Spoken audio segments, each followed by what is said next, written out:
your Rasta queen. Rape on the washing machine. No use to fight back. MMA. Knock your nigga head like a KKK. Hush your nigga mouth if you can't walk the talk. Smokes. Me running really, really fast. Ginger eye round the back of me black ass. Chasing me like a devil. Pot belly of the beast. Calling me a dickhead, there is no resist. Closing inch by inch, got me in a pinch. Modern day Scotty Rock a laundry lynch.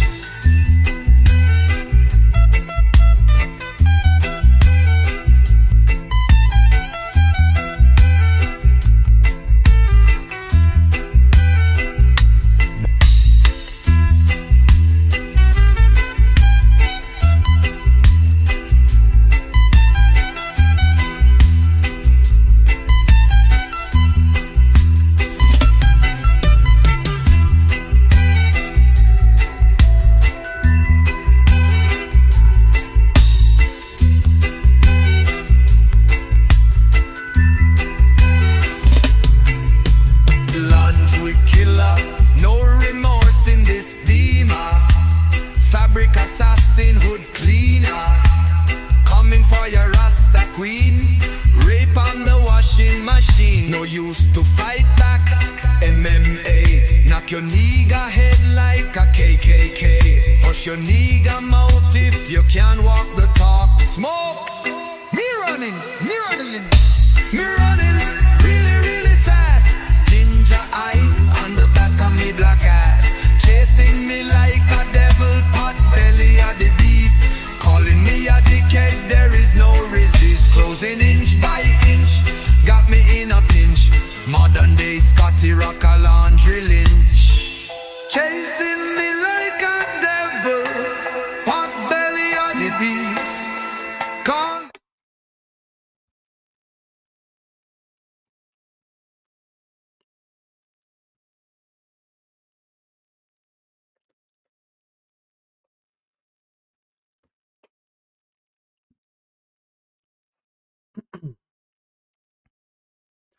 What is going on, everybody? How we doing today? As usual, hope we're doing well. It is a Tuesday, and we're doing our Tuesday stream is what we're doing. And man, I'm so fucking pissed off, dude. If it's not one thing, it's another.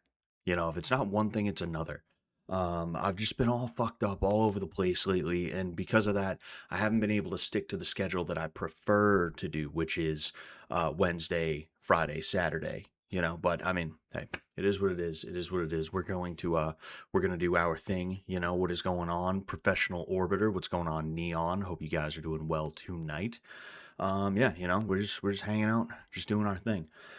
Oh man, I wanna show you guys something. This bad mamma jamma right here. Let's go ahead, flip it around. I have been into collecting currency for a little while, actually for a long time, but I mean, look, I'm not like serious about it or anything like that. It's just like if I like something, I go for it. And I learned a very interesting detail about a lot of different currencies, specifically like Latin American and certain other countries in the world. I guess we used to print the money for a bunch of different countries that exist, and I would assume we probably still do for every one or the other, right? You know, every like I'm sure there's still some countries that we print the money for, but you can see at the bottom of this. I don't know if you're going to be able to see it very well, but you can see the lettering like right here. I don't know how well you can see it, but it says, and it even says it on the backside too. It's American Banknote Company. So that's why this 20 peso Cuban bill looks so much like a dollar bill, because it was made in America based off of the American dollar bill, the greenback. I find that to be very interesting and very cool, and I really, really like these things, you know. I like that it's not quite green. It's more like a tan color, like a tan and gray. It's almost like a Confederate uniform kind of deal. I like the seal on the back of this as well. You know, it's just a cool bill, man. It's just a cool bill. You know, the person I bought it from sent me this as well. It's five Wujiao, fucking apparently from 1980. I I just like currency, man. I mean, look at this. Like that's a work of art right there, you know? I'm not a huge fan of American currency, and maybe that's because of the fact that I am an American who's always around American currency, right? Maybe that's why. But like stuff like this, which I believe this is Chinese. I'm like pretty damn sure this is Chinese. This is like that's mad cool. You know? How what's not to like about that? You know, so I've been collecting currencies, foreign currencies a lot. But you know, anything that I find that I think is cool, I keep, you know. And I'm happy to add this bad mamma jamma to the collection. And it's in great shape. I don't know why. I like you can see there's a hole right next to the Banty, right? Fucking there's a hole right there. I don't know why there was a hole punched in this. Maybe it was like because like that was very clearly punched there for a specific reason, and I've looked up other examples of this currency and it does not have the holes in it. So I would assume maybe it's like you know, it's to denote that there's some aspect like maybe it was the currency was meant to be like you know how they punch holes in cards, right, at a casino.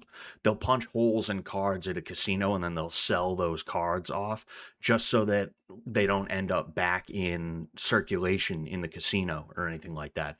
I would assume that's what it is, but hey, I could be wrong. I could be wrong. What's going on, Nuclear Snake? What's going on? Okay, 7469. One fart buck, two fart bucks. Oh yes. Oh yes. Oh man. Remember when Bison dollars from Street Fighter the movie? I never saw Street Fighter the movie. Was it any good? There's been a couple of Street Fighter movies that have come out, I feel like. Um, there's been a bunch of Mortal Kombat movies. I've not seen all of them, you know. I just I Street Fighter, I'll be honest with you. I mean, I don't mind playing it here and there, but I was never really that big of a fan of Street Fighter. Mortal Kombat was more my speed, and I loved it because like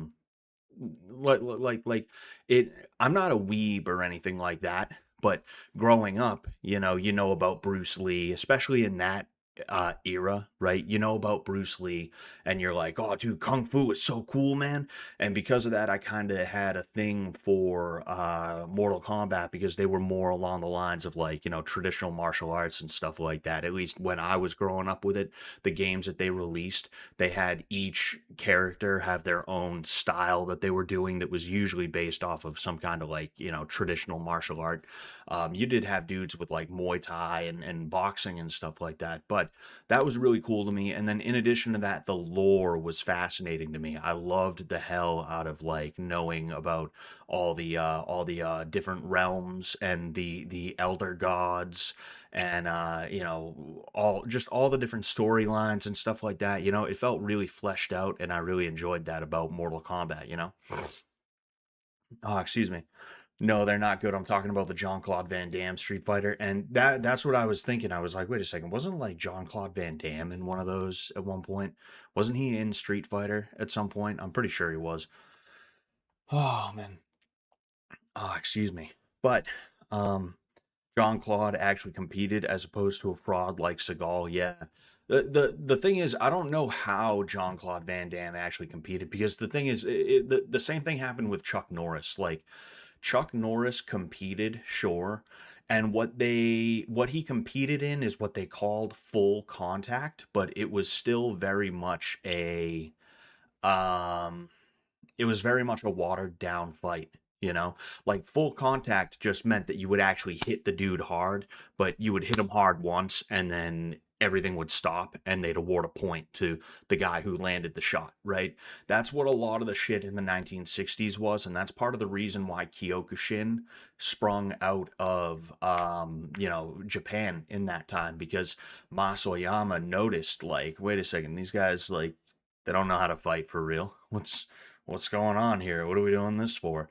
And because of that, he decided he would focus more on physical conditioning, as well as just more like effective techniques for one-on-one combat.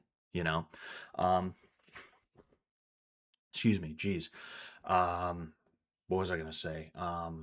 Oh yeah, and that's what gave birth to kickboxing. Like Kyokushin plus boxing is basically what kickboxing was, or people who did Kyokushin and combined it with kickboxing, they would kind of usher in what would become kickboxing at one point or another. You had dudes like Benny Urquidez, he was going over to Muay Thai. I can't talk right now. It's one of those days that I'm just uncomfortable, right? You ever have one of those days you're just uncomfortable, you're a little agitated? For me, first off, I should probably take this fucking thing off. Hold on.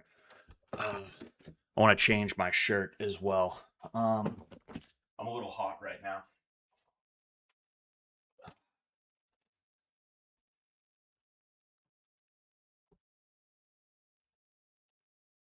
Don't worry, I'm still here. I'm still standing. Yeah, yeah, yeah. I'm still standing.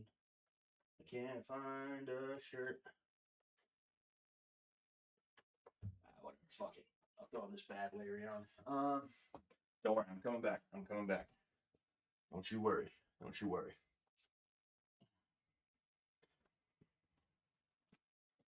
Oh yes. Okay. Anywho, um, but yeah, like a lot of people don't realize Chuck Norris, God rest the man's soul, he didn't really compete in real fights like that. What they called full contact back then was just basically point sparring, but you didn't hold back with the punch that you were going for. It was not continuous. It was somebody lands a clean blow that is considered to be a scoring blow, and everything stops, and that person is awarded a point. Excuse me, but um, dude, I got a burp, and this is why I'm uncomfortable. I guarantee you that's why I'm uncomfortable is because of like stupid shit like that. Like I'm hot, I got a burp, and it doesn't want to come out because of that. I'm like winded trying to talk. It's like the dumbest thing. I'm also gonna turn my mic down just a little bit because I want to make sure that it's not peaking. I noticed that earlier when I was listening to some stuff back. But anyway, uh, there it is. There it is. There it is. There it is. Okay. Now, um, what a lot of trying now for the third time, trying for the third time. A lot of people don't realize that in the 1960s, when karate kind of started to, I guess you could say, hit the mainstream, or really when it started to rise in popularity in the West, they had tournaments that they would call full contact, but it wasn't what we would think of as full contact. It was basically just point sparring, but you're not pulling your punches. So if I hit you, I'm hitting you, decently hard, if not as hard as I can, but I'm only hitting you once before the referee calls a stop to the action and then awards me a point. And that's what a lot of Chuck Norris's championship wins were. It was just hard point sparring. And the same thing with someone like John Claude Van Damme. It's like I'm a little, I'm not too sure. I'm not too sure. You have dudes like Andy Hug, who he was a Kyokushin guy who actually competed in kickboxing. You had dudes like Benny Urquidez, who was kind of a pioneer of Western kickboxing. Same thing with someone like Bill Wallace. They used to call him Superfoot, which to me is a little weird, but I mean, hey, whatever. There's another guy, I forget his real name, but they used to call him One Kick. That's where what we see today in kickboxing and just combat sports comes from is dudes like that, really, Chuck Norris, like, don't get me wrong, he could crack when it came down to it because he's kind of like me. I just like martial arts, man. I'll do anything as long as like it's fun to me. I've wanted to try Aikido for a long time, just as an example. I did a little bit of Wing Chun back in the day. I did some karate, right? I have my yellow belt in Seido Karate, which is descended from Kyokushin. I'll do anything, man, as long as I'm having fun with it. And I would love to rack up as many black belts as I can, just because it's fun to me. I enjoy it. But uh, overall, like Chuck Norris was just kind of like that. He was a martial arts nerd. And because of that, he did box. He was a black belt under one of the Machado brothers, who, like, those guys are really legit. You know, those guys are real legit. Um, I'm sure Chuck Norris could actually legitimately fight, but they just didn't really have that back in the 1960s. So it's like when somebody's like, "Dude, Chuck Norris kicks ass." It's like, well, I mean, he could have, but probably shouldn't point to the gold medals he has. Man, still more than Seagal. Oh yeah, for sure. The thing is, at the very least, oh geez, uh oh. At the very least, Seagal is trained in Aikido. You can give him credit there. He did spend years doing Aikido, but yeah, the dude's clearly not like a fighter. That's not his thing. Oh shit, it's Tuesday. Shalom, Sensei. Shalom, professional orbiter. Hello, Universal Soldier maxing. Excuse me, for sure. Oh man, I gotta like it's because I don't have an AC in this room because it's supposed to be temporary that I would be here in the first place, but I keep hitting snags where it's like, oh no, I can't get my computer and stuff into the new place this weekend because this is going on. So I end up here. And I don't want to break the habit of streaming, even if I'm not on the usual schedule, even if I'm like cobbling together streams from like nothing. I'd rather make sure that I'm here because I enjoy talking to you guys about a lot of stuff, including martial arts, obviously, and that's what I do these for, so I can shoot the shit with you guys in real time. Seagal would be a good as an enemy in an Austin Powers movie.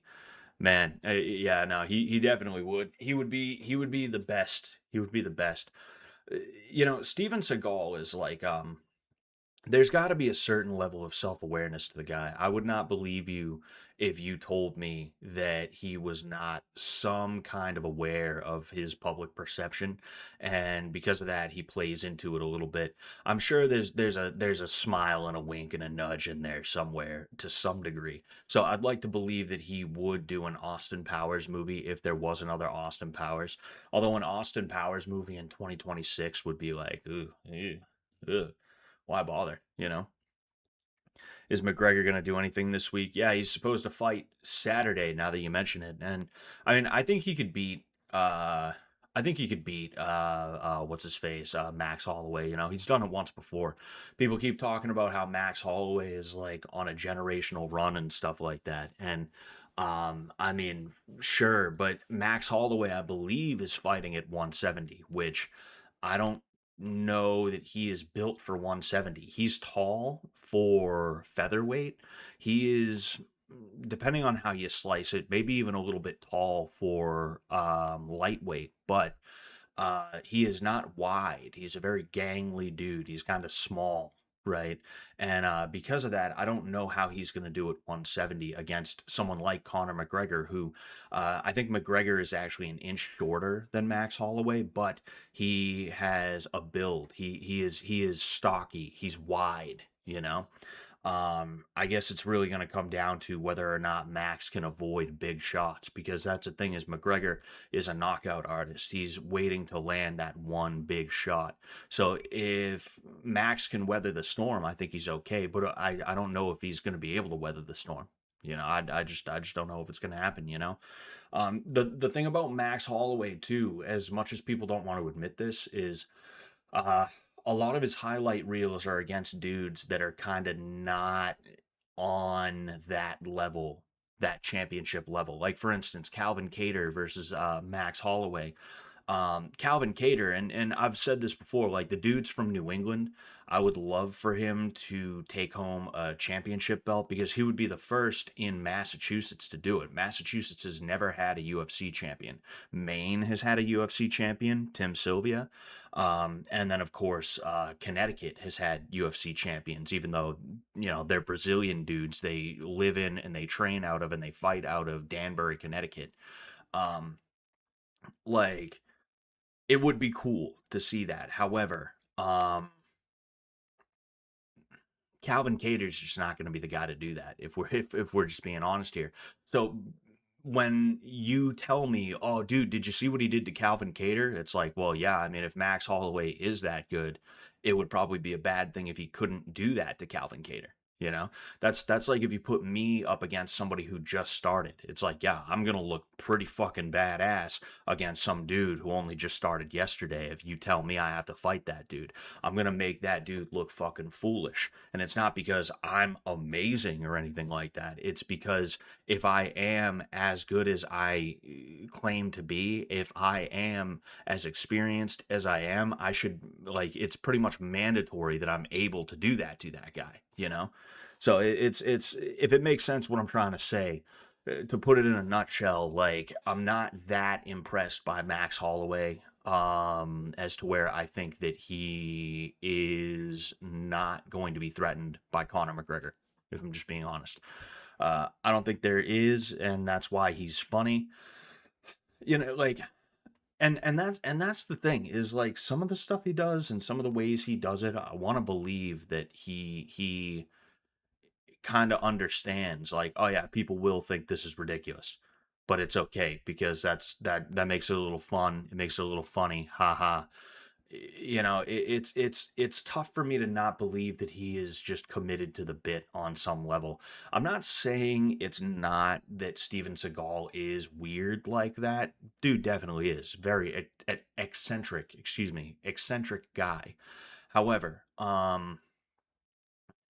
I want to believe that there is like I said, a wink and a nudge somewhere in there. I have zero idea what shape he really is in either of them. Yeah, I mean, Connor, um, he seems like he's gotten his shit together, which is good. But the question is, does he still have it? Because you know what, there is, and I know this personally. This is one of the reasons that I don't like think of myself as a guy that's trying to get to the UFC anymore, right? This is one of the reasons, but um you can take so much time away or you can have something change and you just don't have it anymore, right? A lot of people will be like killer instinct, eye of the tiger, da da da, and it's like uh, calling it that, describing it that way is pretty gay. I'm not going to lie, but I guess that's just the way normies sort of rationalize it, but like you can have a moment or you can have a revelation or like something can happen where you're just like, I don't think I have it in me to put myself in that place anymore, you know? Um, because I'm sitting here, I'm 31 years old. If I wanted to fight, I could fight. And who knows, maybe I could even make it to the UFC if I really put in some hard work and I had like 3 or 4 fights at maybe heavyweight. Right. And I did well enough. I might get on Dana White's Contender Series. Who knows? Right. And if I do well on the Contender Series, I might get a UFC contract. You'd be surprised how easy the barrier to entry is with the UFC. There's dudes with like 3, 4 fights. They're 3-0, 4-0, and because they had like a spectacular knockout in their third fight, Dana White is like, let's get that kid on Contender Series, you know. But like you see, I'm losing the plot. And again, this is one of those things where it's like I'm so uncomfortable and I'm just so fucking like I can't get the words out. I'm just like I'm just fucking agitated today, guys. I'm sorry that I can't get a word out. But uh, what I'm trying to say about Conor McGregor, right, is that there's a chance that after everything that's happened, even if he is in shape again, even if he is moving in the gym and he likes how he's moving in the gym, he may not have it in him to be in a fight anymore. And the worst place to figure that out is in the middle of a fight, right? Now, the example I was using with me is I'm 31 years old. If I really wanted to fight that bad, I could cobble together a career that might end up with me in the UFC. It's possible I could do that. However, I realized, I want to say 2 to 3 years ago, that I just don't think I have the nerve to put myself in that position anymore, where somebody that I have absolutely no beef with is going to want to kick my ass and I'm going to have to kick his ass. And because of that, I have to train for 6 to 12 weeks, depending, and go in there and fight that guy. I just don't know if I have that in me. And it's not the training that I don't have in me. I actually look back on the training as like kind of fun and interesting, and it was nice to be like singularly focused on one thing, to take everything else and just put it to the side and be like, I'll talk to you later, I'll do you later. That was like nice. I have fond memories of training camps and stuff like that. But the idea of getting in there and risking my life for no pay or low pay is like, I just don't know about that. And part of the reason that happened is because I got married at the age of 25, and since then I've just been trying to build a life with my wife, you know. um but you never know. You never know. I am going to fight at least a couple more times, but I don't have it in me to be like, okay, I'm going to fight. And then 2 months later, I'm going to fight again. And then 2 months after that, I'm going to fight again.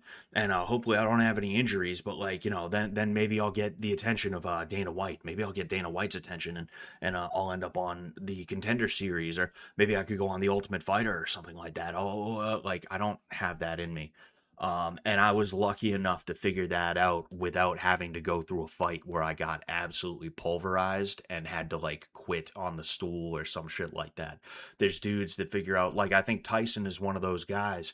He had a fight where I think he got beat up, right? I forget exactly which fight it is, but I remember there was a fight that he had like way late in his career, and he straight up was like, I just don't think I have it in me anymore.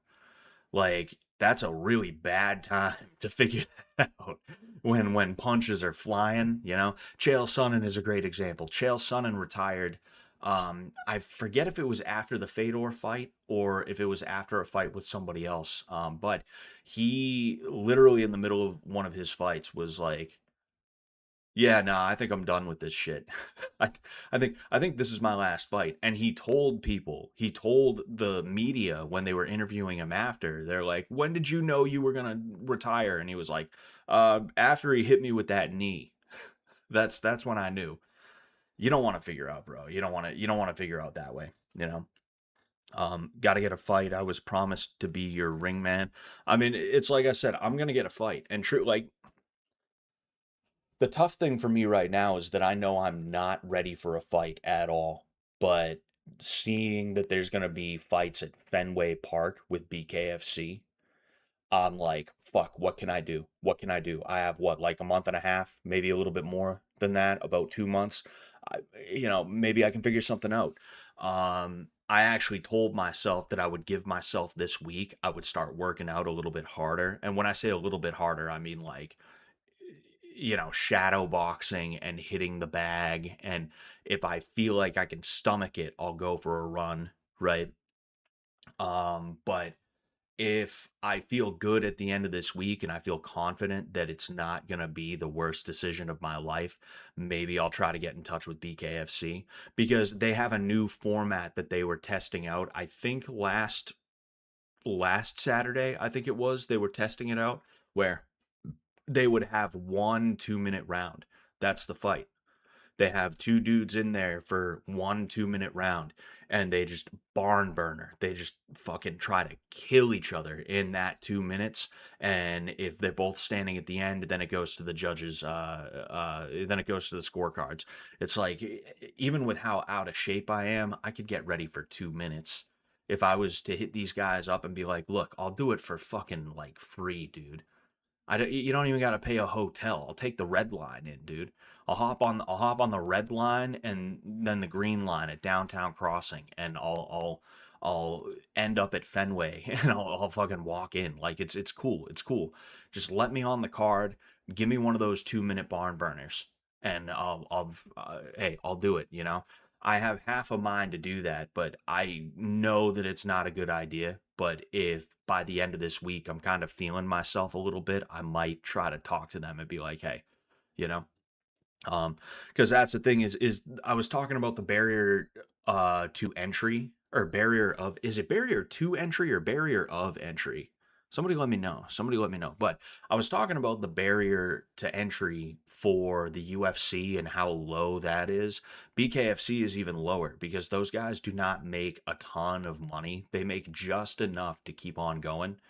But the reason why the barrier is so low is because they don't want to have to pay people a ton. So they populate their card with local fighters who are fighting for like peanuts.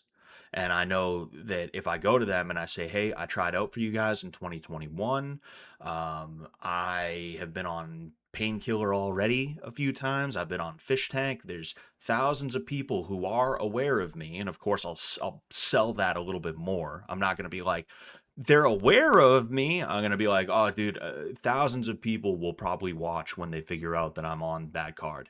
I'll fucking lie. I'll lie. You know, why wouldn't I? They'll probably put me on if I approach from that angle. But I just, it's probably not a good idea. It's probably not a good idea. You know. Oh man. Fish Tank Greco-Roman Wrestling with you and Bird as hosts would go so hard. Yes. Fish Tank oiled up Greco-Roman. At 31, isn't Romanowski brain more likely if you go full force into the UFC? What the hell is Romanowski brain? I don't know what the hell is that. I don't know what the hell that is. Epstein was eccentric too. Oh boy. And Gable Stevenson's making his debut. You know, I forgot about that one. We're gonna be streaming for that fight. We're gonna be streaming for we're definitely going to be streaming for the McGregor fight. That's definitely going to happen, and I'm excited to see Gable Stevenson because like it will be cool to see a D1 wrestler at heavyweight. But the thing is, I got to be honest with you, I don't know how well he's going to do. It would not surprise me one bit to find him becoming an American Habib. Honestly, it wouldn't surprise me because his striking is not like terrible, terrible, terrible, but it's not exactly the best that you've ever seen, you know. He had what, like, and again, like the dude had like 2 or 3 fights with complete fucking nobodies. Let's look him up, right? um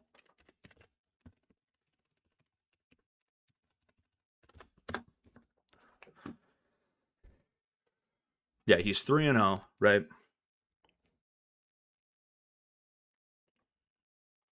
Up, up. Am I good? Yep, I'm good. Okay, so, oh, Gable Stevenson. It's Stevenson. Oh, okay. I thought it was Stevenson. Whatever. But let's see here, right? So, uh Braden Peterson, right? Let's check this guy out. 2-4. Who did he beat? Who did he beat? Ruben Roundstone. Never heard of that guy. Apparently, that dude was 5-9, and he TKO'd an 0-3 guy in his first fight. So, not exactly great. And then his second fight was against Gable Stevenson, right? Um, Billy Swanson in a custom rules fight. That was dirty boxing. That's not actual MMA. So we won't even bother to count that, right? But let's see here.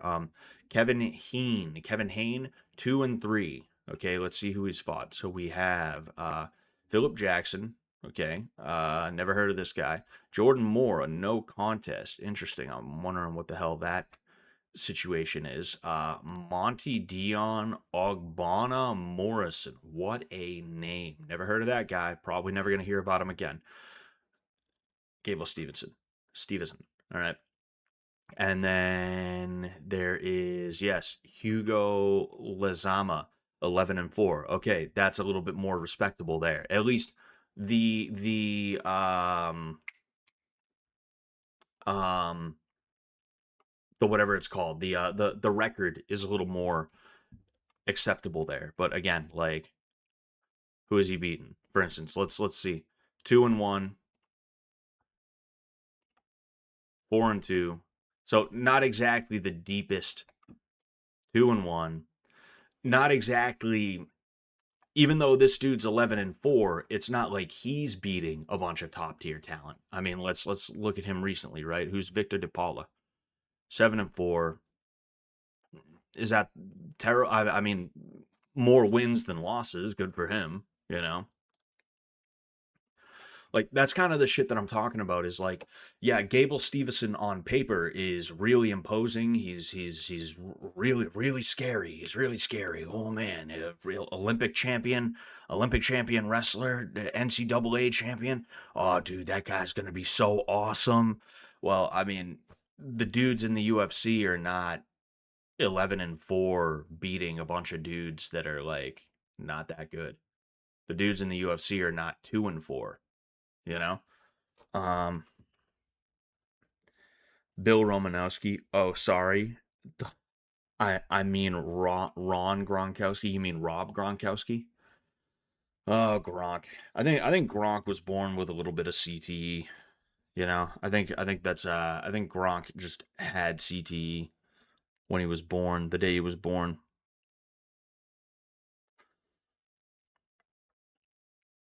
Sorry, just checking some stuff out here. Checking some stuff out. Oh man. Ah, but yeah, I guess it'll be cool to see Gable Stevenson. Excuse me. It'll be cool to see Gable Stevenson. We'll see how he does. I'm sure he's going to be. I mean, who's he supposed to fight? Let's look this guy back up again. Uh, who is he slated to fight? Uh,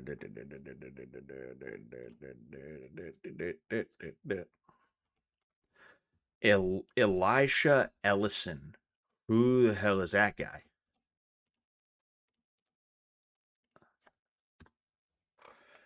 Yeah, is it Rob? Fuck, I had a root canal today and I'm going slow, bro. Found out I got a hole in my jaw. Crazy-ish. Damn, that is crazy.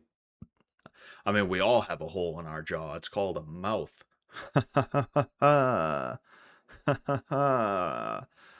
Anyway, yeah. So this dude right here, 5-2. Okay, let's see who he's fought. Right, he most recently lost to Brando Pericic, which I don't know anything about him. Like that's the thing is like there's a lot of fucking like the UFC heavyweight division is weird because there's a lot of fucking oh okay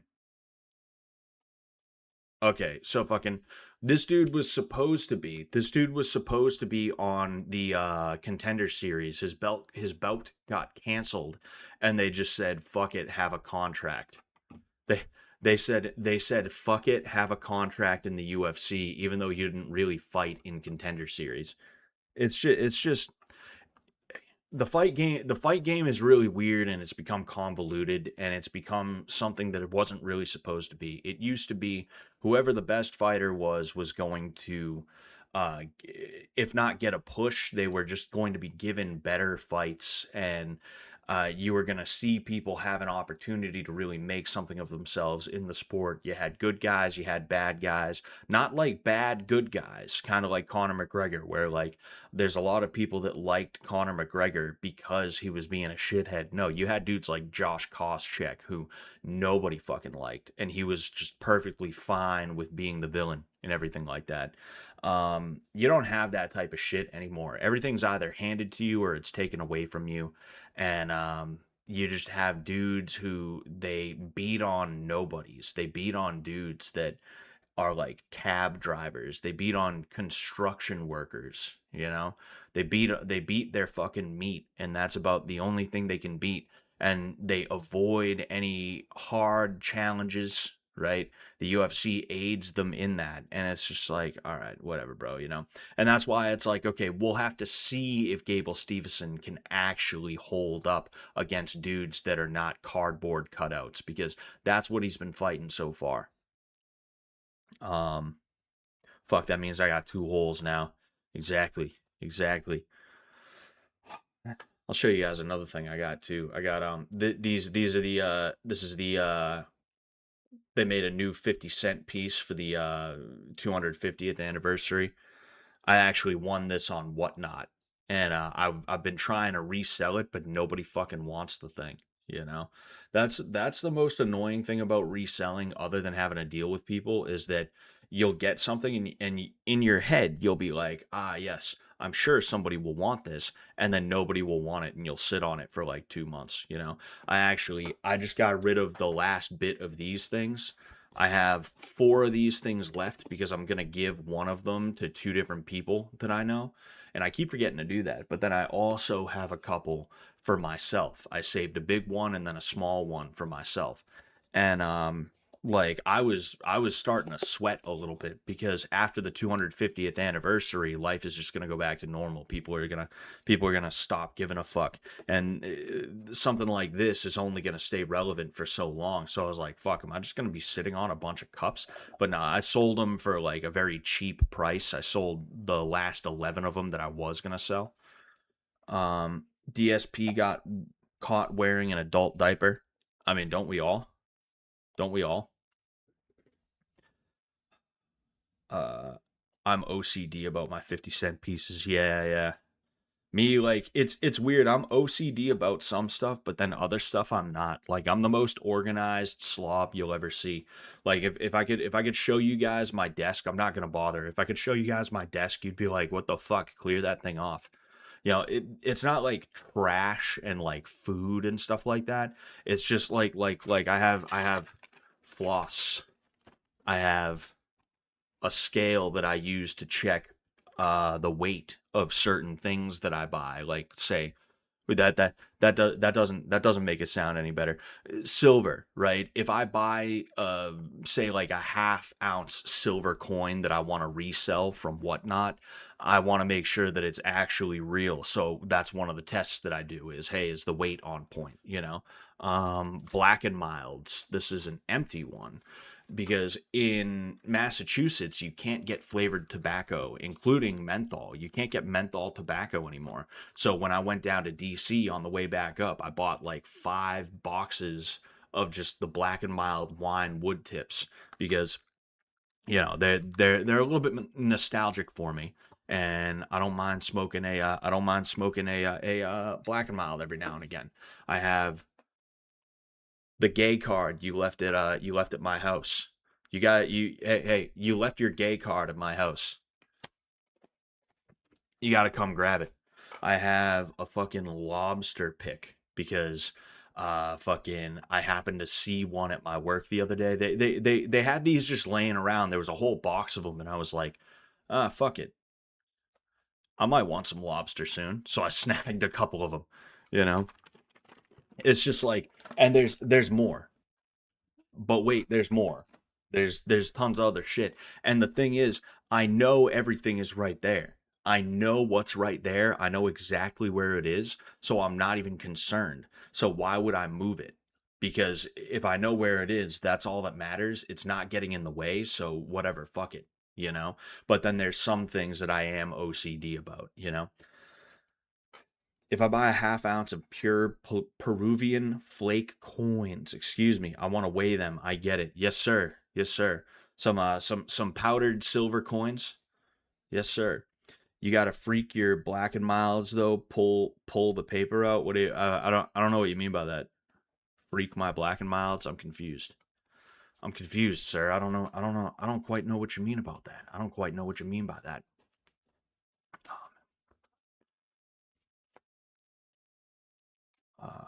Let me see something here. I'll probably play some AoE or something like that. The thing is, like, I stopped playing AoE because for one thing, I got a little bit bored with it. I played it nonstop for like a year and a half, 2 years, including on stream. But then in addition to that, like I do these streams because I want to chat with you guys. And when I don't chat with you guys, I notice that like fucking if I have say like 10 viewers when I fire up the AoE it goes down to between like 4 and 6 viewers and I'm like, "Oh, all right. I'm not sitting here like like obsessing over view counts or anything like that. What would even be the point?" Right? I'm going to obsess over 150 total viewers on my stream. But there is a piece of me that's like, you know what? I don't want to do a bad job, you know? I'm going through the same thing with my gym right now, where I've told you guys I'm getting ready to head on out, to strike out on my own and just not be in that place anymore. And because of that, I've slowly started to divorce myself from the place. Insofar as like I'm not going in there and trying as hard as I typically would. This is something that I feel like I have to do because I've been at this place for like 12, 13, maybe even 14 years. So if I keep giving a fuck and it comes time to leave, I might not leave. So I kind of have to do what women do when they break up with you and like slowly divorce themselves from you. Um, but because I'm doing that, I notice that like the quality of my teaching is going down a little bit. I'm noticing the quality of the place is going down a little bit. And I'm kind of a little bit like, oh, dude, no, I can't fucking do that, man. It's really, it's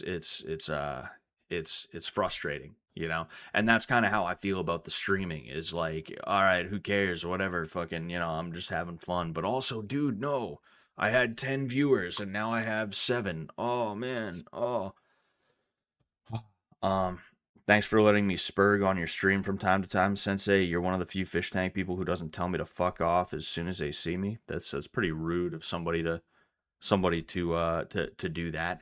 You know, as long as people aren't being gay, that's the only thing. It's like that's something that's bothered me, and I mean, I guess it's my fault for being bothered by it, but it doesn't mean it's not bothersome. Like when I first was on season 2, which is when like people really started to kind of see me as a fixture in the fish tank world. I had a lot of people who would come in here and they'd say some like heinous shit, or they'd be like really annoying, and not in like an endearing or like an understandable way. Like they'd come in here and be like, just talking shit, just straight up talking shit. And when I'd be like, dude, shut the fuck up and get out of here, I see like Reddit later that day. I go on the fish tank Reddit and my name gets brought up, and some fucking loser is in the comments like, dude, he's so fucking sensitive. Dude, he thinks he thinks he's the only one who shouldn't get fucked with, and this, that, the other thing. It's like there's so many people that just they want you to be like a statue that they get to throw eggs and other fucking bullshit at, and it's like, no, I'm not gonna be that.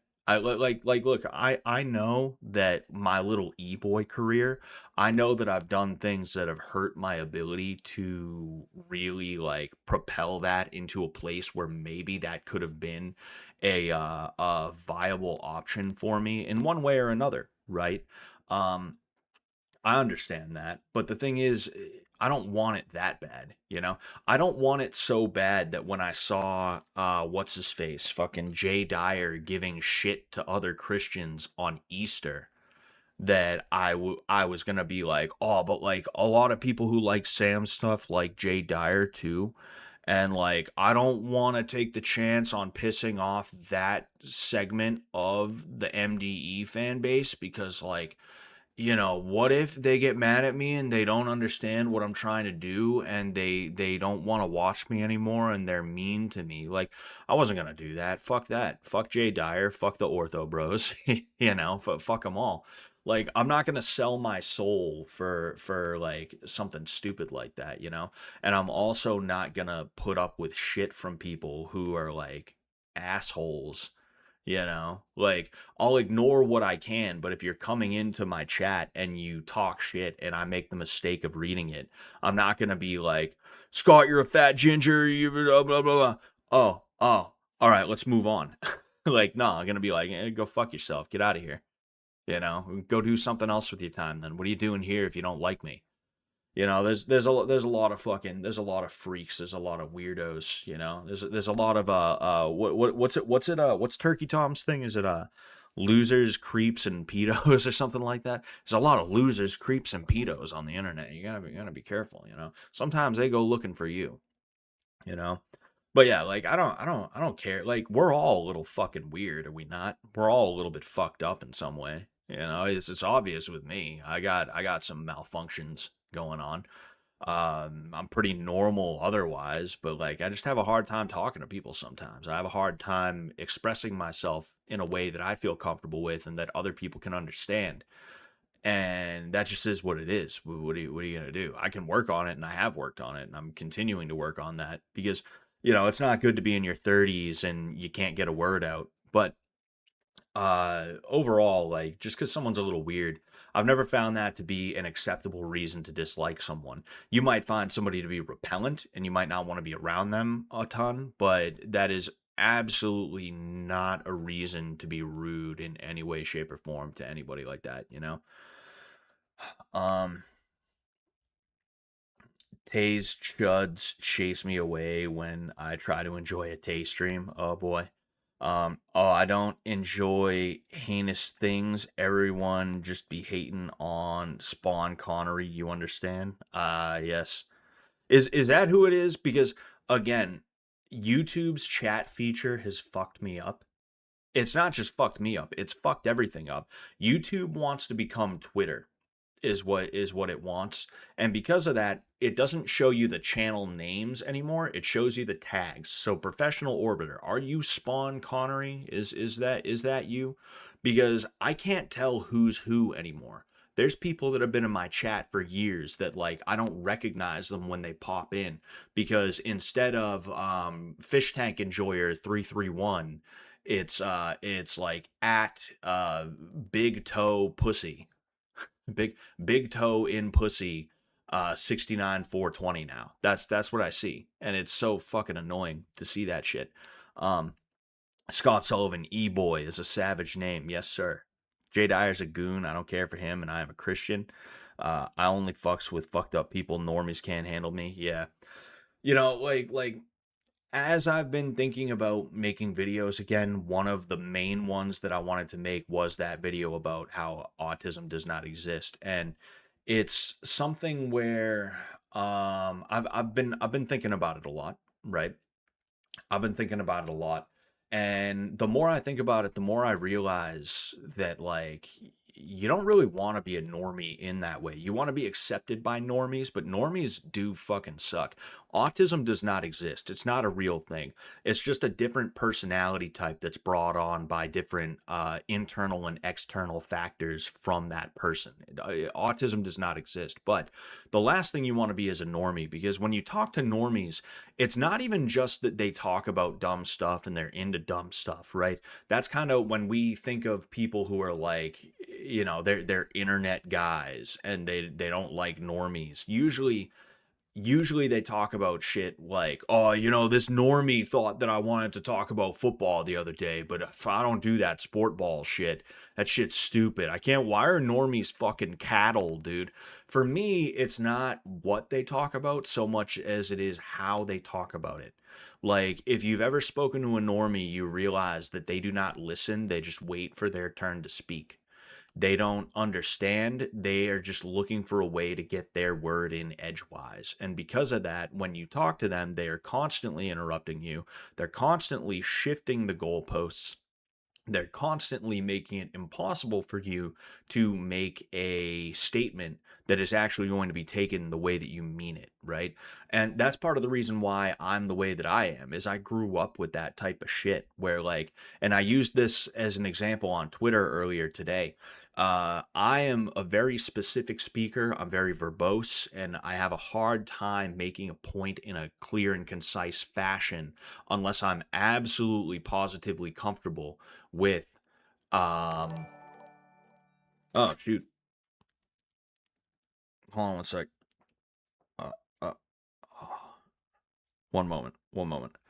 Thank you very much, Juan Guzman, for the $20. Hey, you crazy fuck. Thanks for keeping the channel going. There's a lot of wisdom in your streams. I hope you get to add clips in the YouTube shorts. Yeah. You know, like I want to take this as far as I can. I know it's not going to be far at all, you know. I want to take it as far as I can, right? But I want, like, if I could do something like that, then I definitely will. It's just I gotta look into it and I gotta think about it, right? But thank you very much, Juan Guzman, for the $20. Thank you so much, man. I appreciate the hell out of that, as you know. Um, but where was I with the autism thing? Oh yeah, I used an example earlier today when I was talking about this very subject on Twitter. What happens with a lot of people, especially normies, is you'll say something like, "Hey, the sky is blue." And a normie will look up and it'll be a cloudy day and they'll say, actually, the sky's gray right now. They'll say that in a way that's meant to imply that you're stupid and that you're always wrong and you never know what you're talking about. They use it to make some kind of weird moral or qualitative judgment against you. Now, if you sit there and go, well, yeah, I mean, because it's cloudy right now, but the sky is usually blue, they'll go, well, yeah, maybe, but like at night it's black.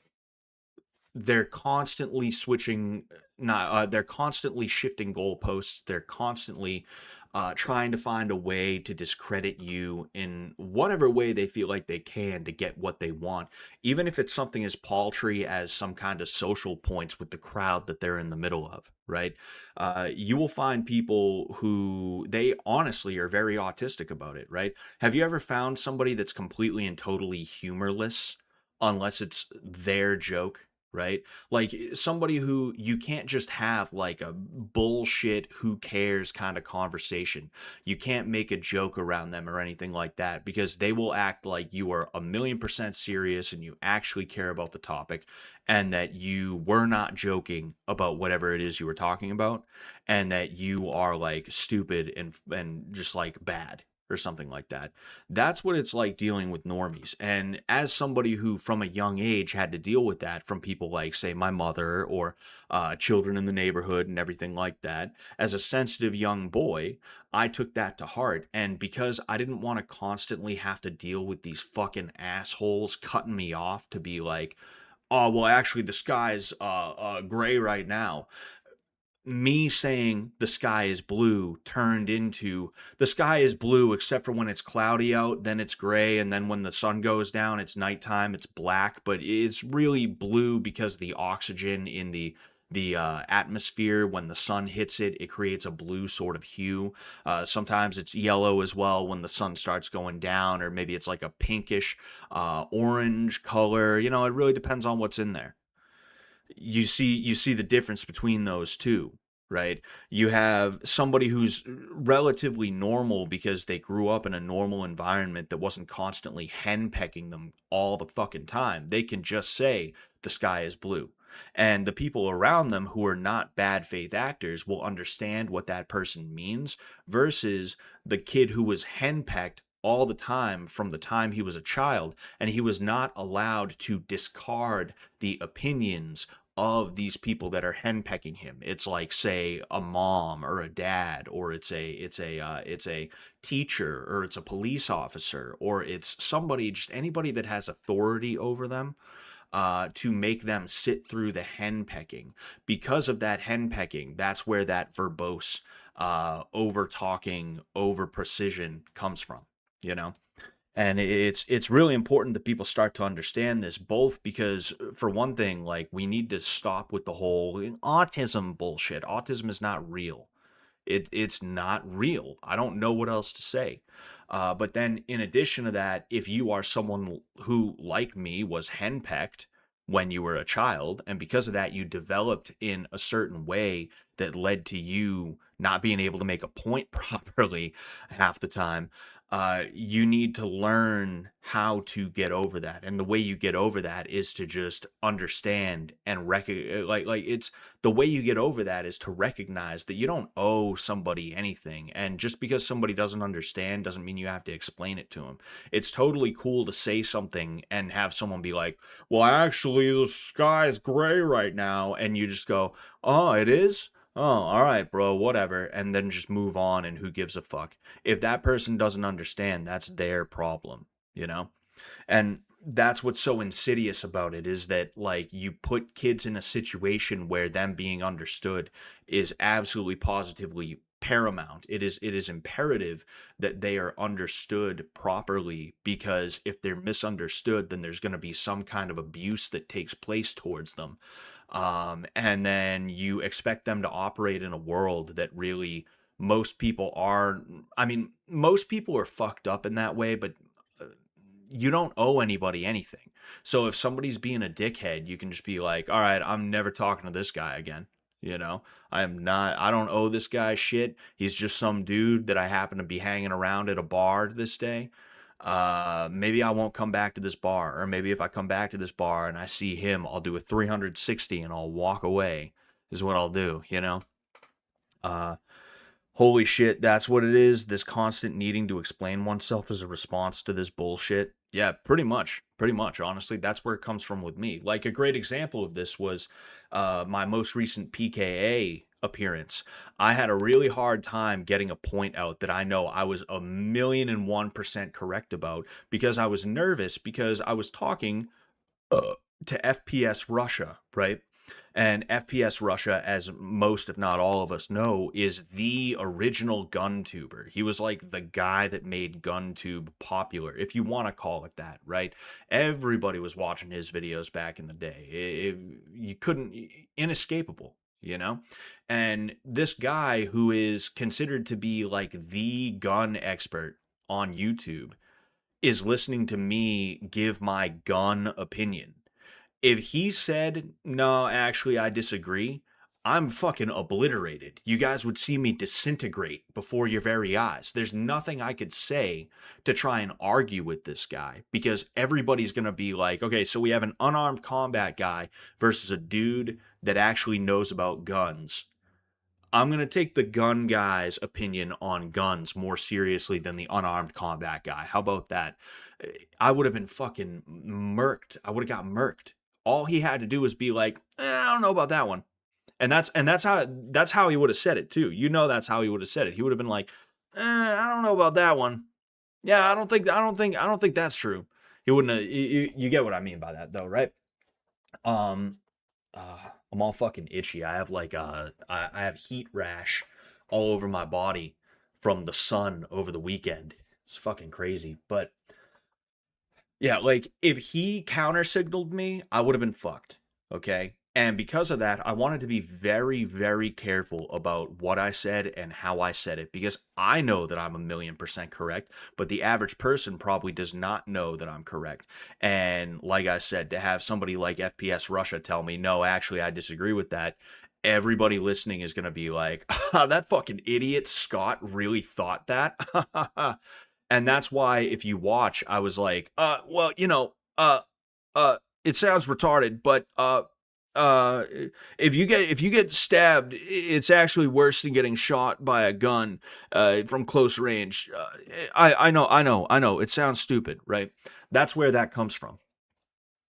Uh, there's a reason why I'm a little bit more well spoken on here versus on, say, like a podcast or something like that. And I know that I still do the thing here, but I don't do it nearly as much. And when I don't have somebody who is going to interrupt me or potentially going to interrupt me, not throwing shade at anybody at all. I'm not like, this is not pointed at anybody, but when I am in a situation where I'm not going to be interrupted, it's a lot easier for me to feel comfortable to let everything fly. And sure, sometimes I fuck up and sometimes I just can't get a word out. I'm just not finding my groove. But a lot of the time, it's a lot easier for me to find my groove, like even right now. Um, the only thing anyone owes anyone is owing God that you don't give up on life. I agree. I agree, Mr. Connery. I agree. Hope you're on there more. I watch it all the time at work. Oh yeah, Taylor, like Taylor's been busy as a newly married man who I would assume is trying to get his family started, his own family started. He also has house stuff going on. Like for the last like 6 to 12 months, every time I talk to Taylor, he's just telling me about the new thing he's got going on at his house that he's trying to get fixed and stuff like that. So he's been real busy. So he and I have not been talking as much. Even his friend group that he introduced me to, that I was playing a lot of video games with, we're just so sick of Arc Raiders, and we can't find anything better to play. So we just haven't been gaming as much. But the last time I was on PKA afterwards, Taylor told me he was going to tell Chiz to put me in the rotation a little bit more often. So I'm hoping that means I'll be on like a couple times a year or something like that, which might actually be the frequency that I've been on so far. But you get what I mean. You get what I mean. I because it's always going to be a yes, pretty much no matter what I'm doing. I'll call out of work. I've been hit up on like a few hours notice, and I've had to like call my coach and be like, "Hey, coach, I'm feeling sick. I'm not going to make it in today." Like any chance I can be on PKA, I'm going to take that because I really do. I really enjoy it, and it is like a lot of fun to be able to like be around those guys, and it's just like I'm it's still surreal to me, the people that I've been able to like make acquaintances with and talk to and all that other stuff. It's a really surreal thing to me, and I really I appreciate it. I appreciate the opportunity. That's why it's always a yes, is because I'm just like so like happy that they would even ask me in the first place. But um Taylor is cool. He went from a married bro content with his life to discovering the evil of Foids and rose above it. Oh yeah, I think like as a dude who was a MGTOW for a long time, and if anything happened with my wife, I would go back to being a MGTOW pretty much. Like that's like a guarantee. Um, like I understand it's real easy to be like, um it's real easy to just be like to fall into the pit and never get out of it. You got to be careful. You got to be careful. And that's one of the reasons why, even though I identified as a MGTOW until the moment I said I do to my wife, I did not really pal around with the community. I was on Turd Flinging Monkey's show a couple of times, right? He's one of the like biggest MGTOW YouTubers. I'd talked to Sandman a couple of times. There's a couple other MGTOW YouTubers that I was like, not like best pals with, but we would talk once in a while.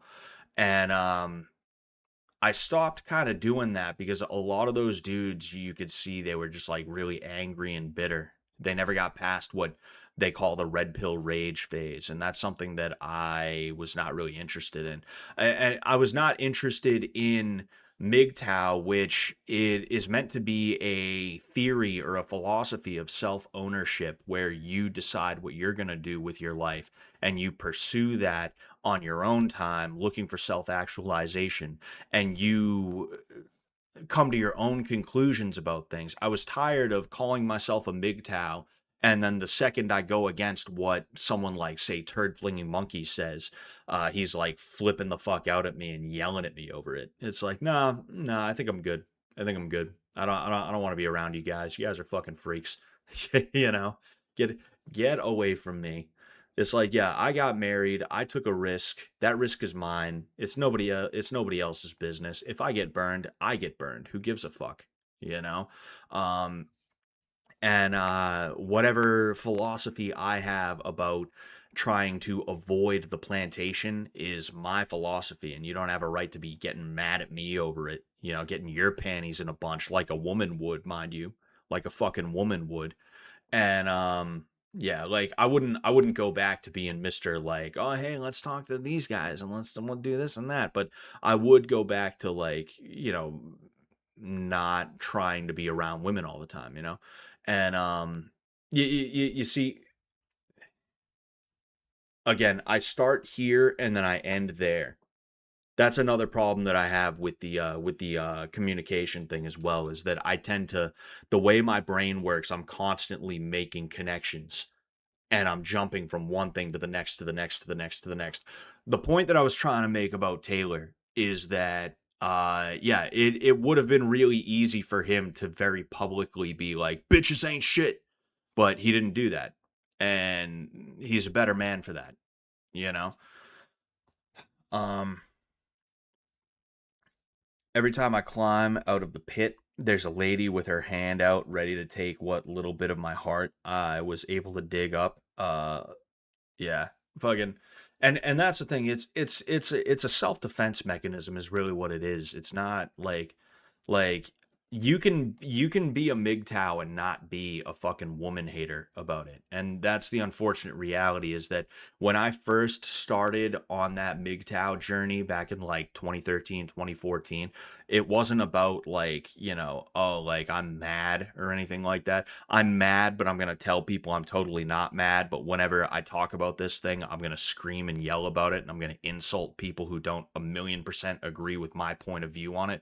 We agree on the basic foundational principles of what is wrong with the world today. But when it comes to certain psychological or, other aspects of why we think things are the way they are, or how we might be able to fix it or something like that, if you disagree with me, I'm going to treat you like you just shot my dog or something, it's possible to be a MGTOW and not be like a fucking asshole. But a lot of these dudes, they're just straight assholes, and it's because they never got past the red pill rage phase. And that's what I would want to do, is like if something did happen with my wife, and let's say it was something that was bad, let's say some crazy shit did happen and we ended up divorced or something like that, which I don't think will happen, but let's say it did, like, to me it's just like, well, I mean, hey, bitches, right? Let's move forward. Just, move forward, and tried that, didn't work. Ah, well, you know. Oh, excuse me. I don't hate women. I just say I do for the lulz. Yeah, yeah. Actually, no, it's not kill all women. It's just that look, I don't actually mean it. It's just something that I'm saying because I'm tired of rape culture. I'm tired of rape culture, so I say kill all women. It's I don't actually mean kill all women. I just say it on Twitter all the time. And I treat women that I'm not sexually attracted to like they're pieces of shit for no reason, just cause I'm not sexually attracted to them. Because my dick doesn't get hard when I look at that woman. She's practically not even a human being to me. Imagine, imagine if the roles were reversed. Imagine, imagine if the roles were reversed. Aside from your usual rate for training with Sam, how much money did you make from Fish Tank, if any? Not a lot, honestly. I think between seasons 1, 2, and 3, I probably made um $7,000 to $8,000. Nothing crazy. Nothing crazy. Um, yeah, about $7,000 to $8,000, is what I made between seasons 1, 2, and I think I said seasons 1, 2, and 3. What I meant was seasons 1, 2, and 2.5 is what I meant to say. Is what I meant to say. Um, yeah, not a whole lot, not a whole lot. I didn't really ask for a ton of money either. The only time I ever asked for money was during 2.5, and it wasn't like a give me money. It was hey, are we getting paid for this or no? And it was literally just like, if we're not, it's cool. I just am curious what's going on with that. That's it. That's all that was. Um, yeah, and they paid me. I actually told them don't even worry about it, because they mentioned that they were having some money issues because of the fact that they had to pay everybody. They like barely broke even or something like that, and they're kind of in dire straits, that's when I was like, oh, dude, don't even bother then. Like, it's cool. Don't pay me. It's fine. You know? I never asked to be a part of anything really. I was always asked all the time, you know? Man, oh, my fucking nuts, dude. Hey Sam, are we getting paid for blood games or are we all just theater kids? Yeah, yeah. No, I asked Jet specifically because by that time I started to realize that Sam is not really that involved, you know. Um Sam would just show up to do his gold striker thing. You know, that's really just what would happen. And that was all the way in season 1 that like Sam, I don't know what makes Sam tick. I don't know what's going on inside his head. Like I don't know if he's got a plan for himself or anything like that. If he does, he keeps that close to his chest, which is like whatever, you know. It's not like I need to know everything the fucking guy is up to or anything like that. But like me personally, um like if I was able to make a shit ton of money being gold striker, I would do that in a heartbeat. But then again, I mean, Sam has been deeper into show business than I will ever even hope I will ever even dream of getting, right? So maybe it's just not enough for him, right? Like I could see it. I also, like I said, when I first met him, he made it pretty clear that he was kind of trying to move away from not comedy itself, but specifically like the making YouTube videos, making Gumroad videos type comedy stuff. He doesn't do that nearly as much as he used to, and now he's doing political stuff, like just serious political stuff. Um, but like from season 1, I remember it was like I think week 4, maybe week 3, week 4. I show up and I'm like, "Hey, so how you doing?" And he's like, dude, I'm tired. I don't want to keep doing this."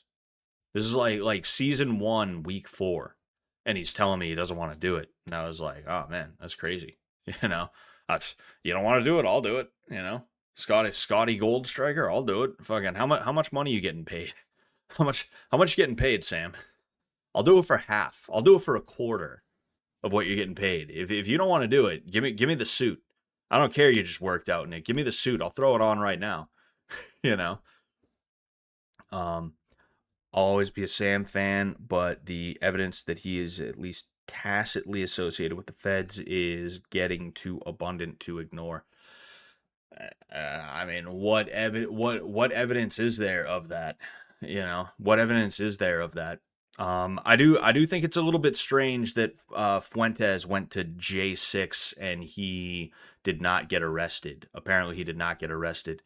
There's a reason for that, whatever that reason is, whether it's something that Fuentes did or did not do, whether it's like the federales bungled that, whether he had to give up somebody or something, I don't know. I don't know. But like random nobodies who are not white supremacists. Not that Nick Fuentes is a white supremacist, but they would call him a white supremacist. We're talking random grandmas got taken to prison. You know, they got taken to jail and they got held, and their rights were violated and everything like that, just because they were close to the building that day. Not even in the building, they were close to the building. How does he not end up at least talked to about that? You know, that does make me a little you know, as somebody who's dealt with informants before, as somebody who I there was a proud boy. He was the most beloved proud boy to everybody, including dudes who were not even proud boys, like me and my group.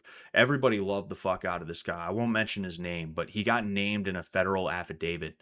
And I gave this dude my phone number, right? Because that's how much I trusted him, because that's how much everybody loved him. He types my phone. No, actually, he didn't type the number into my phone. I called him. He gave me his number and I called him. And when I called him, my full name popped up in his caller ID. When I saw that, I knew there was something up with this guy. I was like, "Huh, that's weird." Damn. Because you don't just tell people your name. That's not something that happens. Even when Arya ended up on season 4, he wasn't sure what my name was. He had no clue that that was actually me when he was watching Fish Tank in the past. He was like, "Wait a second, is that him? Is that the guy? Is that the dude from back in the day when we were doing the activist stuff? Is that him? I don't know his real name, so I couldn't tell you. Like he didn't know my real name until I divulged myself to him last year. So the fact that that dude, I call him on my phone and he has my full name, it was like, huh, that's weird. And then he also a couple of times tried to get us to like dox ourselves to him. Not like, hey, what's your name and your phone number and your social security and your address? No, but like we used to wear masks because that's the smart thing to do in that situation. He'd be like, "Oh, dude, what are you wearing masks for? Come on, take the masks off, guys." I was the only one who didn't do that, you know. Bottom line, right? Because again, I'm doing that thing where I start one place and I go to another place. I've dealt with some suspect people in the past. That is very suspect from Fuentes. I don't know if he's ever explained that. I'm not going to be the one who puts out a clip and, he reacts to it. No, nobody gives a fuck about me. I have 67 views on this stream so far. There's 10 concurrent viewers right now. Nobody's going to give a fuck that I'm saying this, but like um that is really suspicious. But when it comes to Sam, I don't think there's anything. I don't think there's anything. Um uh Sam being with Feds is a reach. He just wants to be a gamer. Probably. Fuentes is 100% a glow, bro. Yeah, I mean, like I said, I know dudes that get arrested for stickers. I know somebody who he actually joined Patriot Front after we told him not to. He was one of the first members of Patriot Front in New England. He was also a part of our group. He left the group and he was just palling with us. We were his kind of main thing. We were the main bitch. Patriot Front was just the side bitch, is what it was. And when he left Patriot Front, we were like, oh, good, those guys suck. And then later on, when we stopped doing street activism, when we were like, okay, now's probably the time to cease operations, whether it's above or underground, we should probably just back off of this whole thing because I don't think it's going to be a good thing over the next 4 years with Biden as a president. And he decided he would join up with Patriot Front again. He put some stickers up around a college campus, not like 1488 1488 Hail Hortler, like not those kinds of stickers, just like your run of the mill close the border type of stickers. um uh like don't like I don't even think it was anything racial. It was literally just like close the borders, strong nation. He put those stickers up on a college campus. They tracked him down, arrested him, and I think he got like a misdemeanor charge. And he was in court. He was in and out of court for like the better part of a year over that. It was like insane. So to see how they cracked down upon people who would just put up stickers on a sign, for him to not have anything of that sort, it makes you wonder. It makes you wonder. And he may not be a Fed himself, but it wouldn't surprise me if there was some kind of, hey, you want info about this thing? You want info about that guy? All right, I'll give it to you. Just, fucking leave me alone. It wouldn't surprise me if that's the case, you know? I'm not saying Sam is a Fed, but Fish Tank is definitely funded by glowies. How so? I love Aperture, but he glows. How so? Um, oh, Madokin told me some crazy ish. You see, he said, she said shit is like, I'm really not interested in the he said, she said. I think like I've seen the way people move in the Fish Tank sphere, and I don't trust anything anybody just like tells me about somebody else. You know, I don't trust that shit. I've seen the way people move in the fish tank sphere, including the people who are like stream star adjacent. You know, I got to be honest with you. I've kept my mouth shut about it. I think stream stars was probably a bad idea. There's a lot of people who had a lot of fun and they made lasting friendships with it, including some dudes that I consider to be friends, like JC, right? Um, but like I think overall it kind of cheapened what Fish Tank was in the off season just a little bit.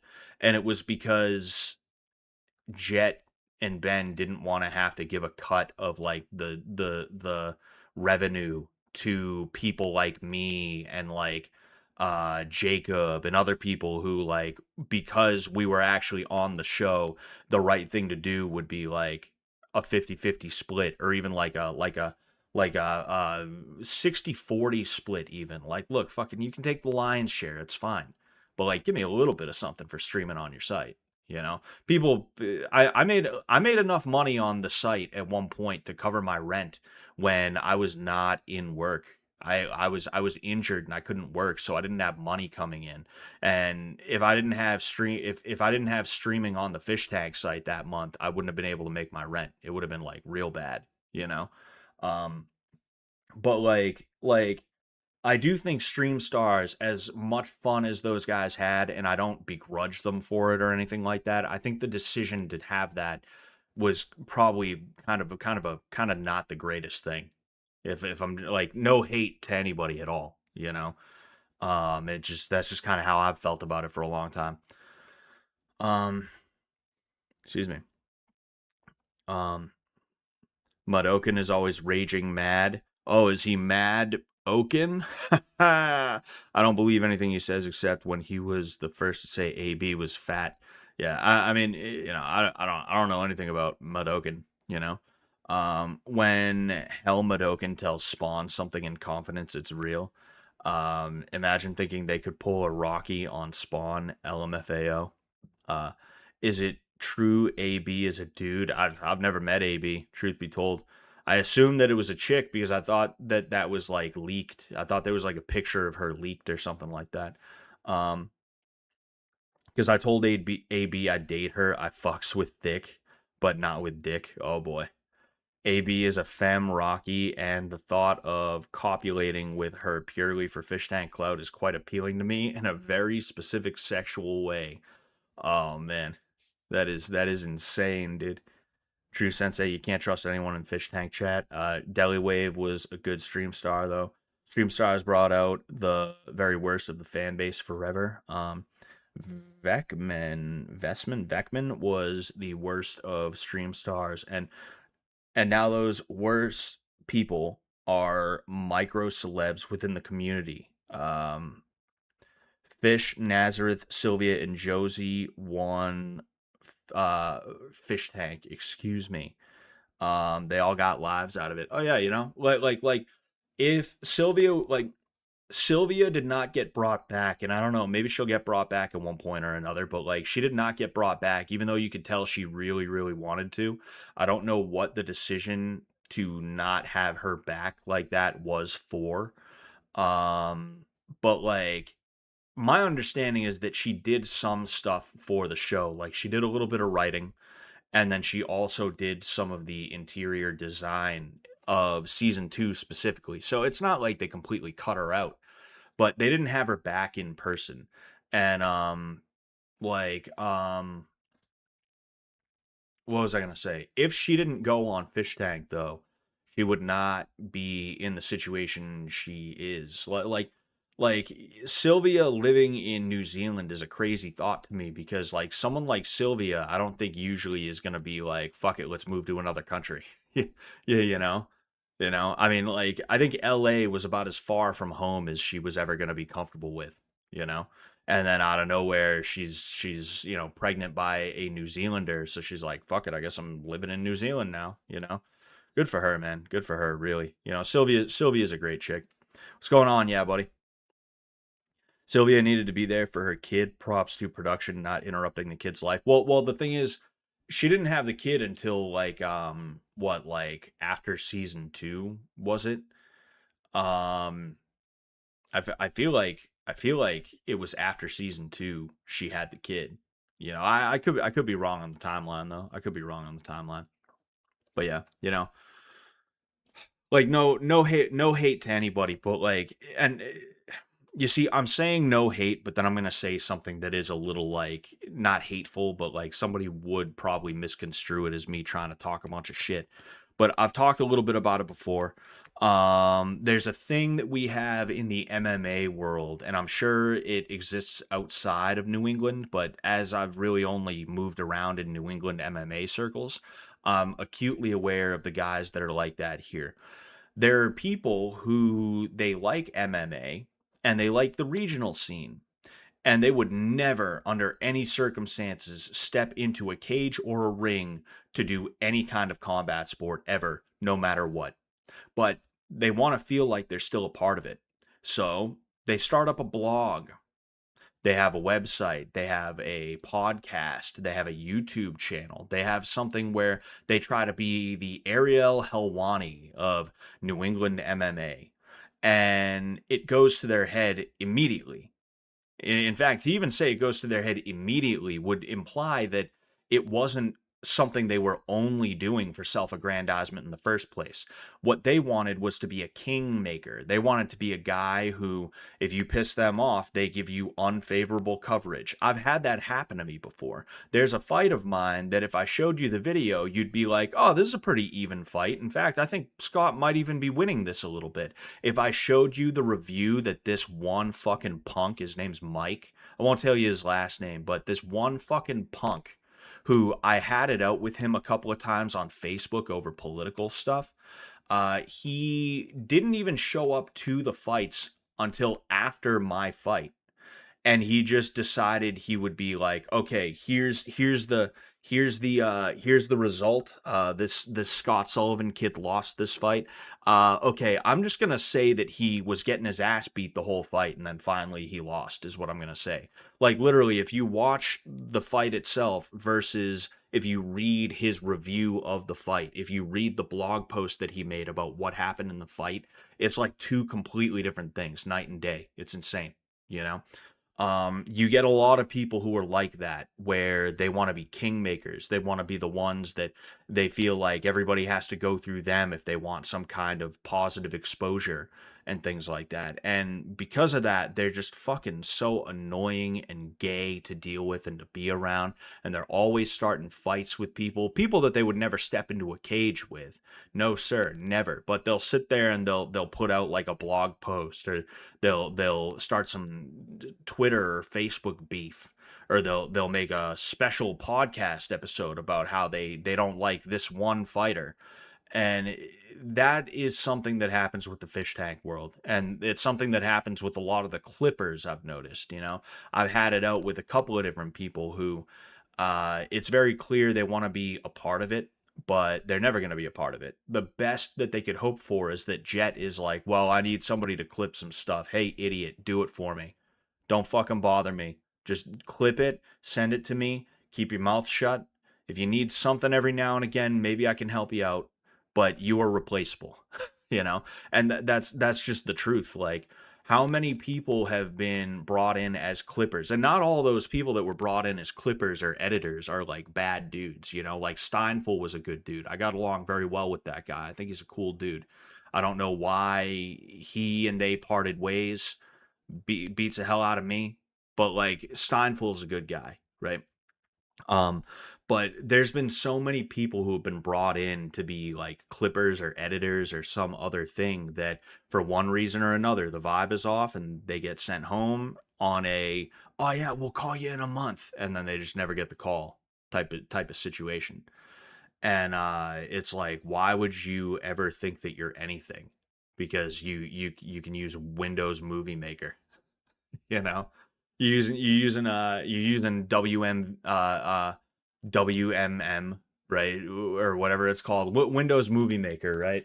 Fucking to do like smash fucking cuts together, you know, doing jump cuts from thing to thing.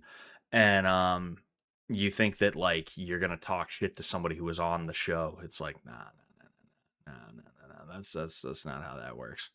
That's not how that works, guys. Sorry.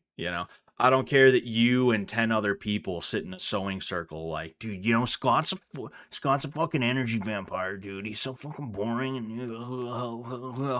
you can do that with them. You guys are fucking losers. Congratulations. Um Also Azuki Tanuki, always nice. I forget if I've ever talked to him.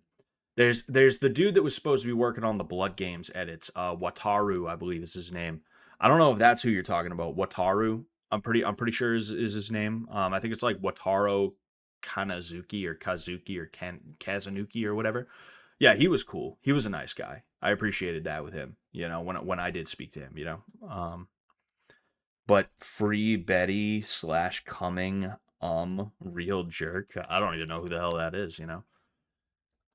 Um, I'll never understand wanting to be in charge of other people. Yeah. I mean, I wouldn't say that I want to be in charge of other people, but I know how to direct people. I know how to organize people and I know how to be organized about my approach, and that's what makes me effective when I am in a leadership position. And you can ask Arya about that. It was usually me when we were out and about doing whatever we were doing, keeping us from getting arrested by the cops or keeping us from getting attacked by Antifa and making sure that we were in a place where if we did get attacked, we would be able to protect ourselves, you know?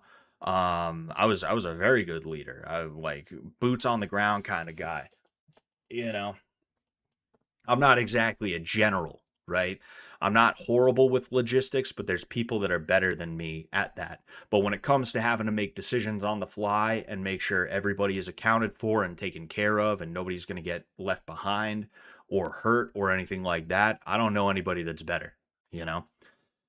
And I don't know, that's I've always I've felt natural, like I've never felt more in my element than when I was doing the activist stuff. Oh, Azuki is a mod. Ah, I see. Um, I think Free Betty is mints, but I cannot prove it. Oh man, that'd be funny as hell. That'd be funny as hell. Pretty sure Mints is in love with me. So am I. So am I.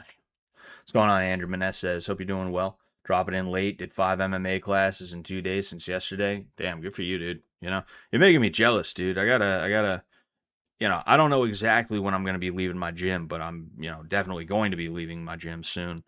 Sometime in the next like 2 to 4 months is when that's going to happen. So I'll have to start getting some more classes in. I'm going to see what I can do in the meantime. Like I have Fridays where I can usually do whatever I want, and then weekends are pretty free for me. I got to find a place where it's like if let's say the class that I have to teach that day ends at 7, I can fly down there and get there at like 7:10, 7:15. That way I've only missed the warm up, and then I can get some Muay Thai or some jujitsu in or something like that. That's what I got to do. I got to find a situation like that. Um, would you say you acquired those leadership skills from years of coaching, or was it maybe inherent in your personality from the first place?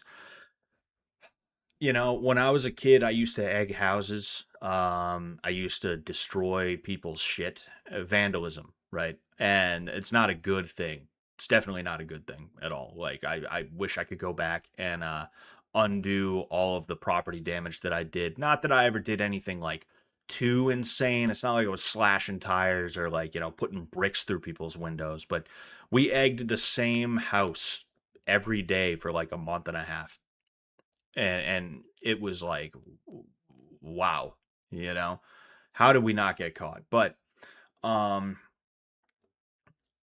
like that, the regimented way that we would approach that, it was usually me and this kid from the neighborhood, and then sometimes my brother would take part, but a lot of the time it was me and this other kid from the neighborhood.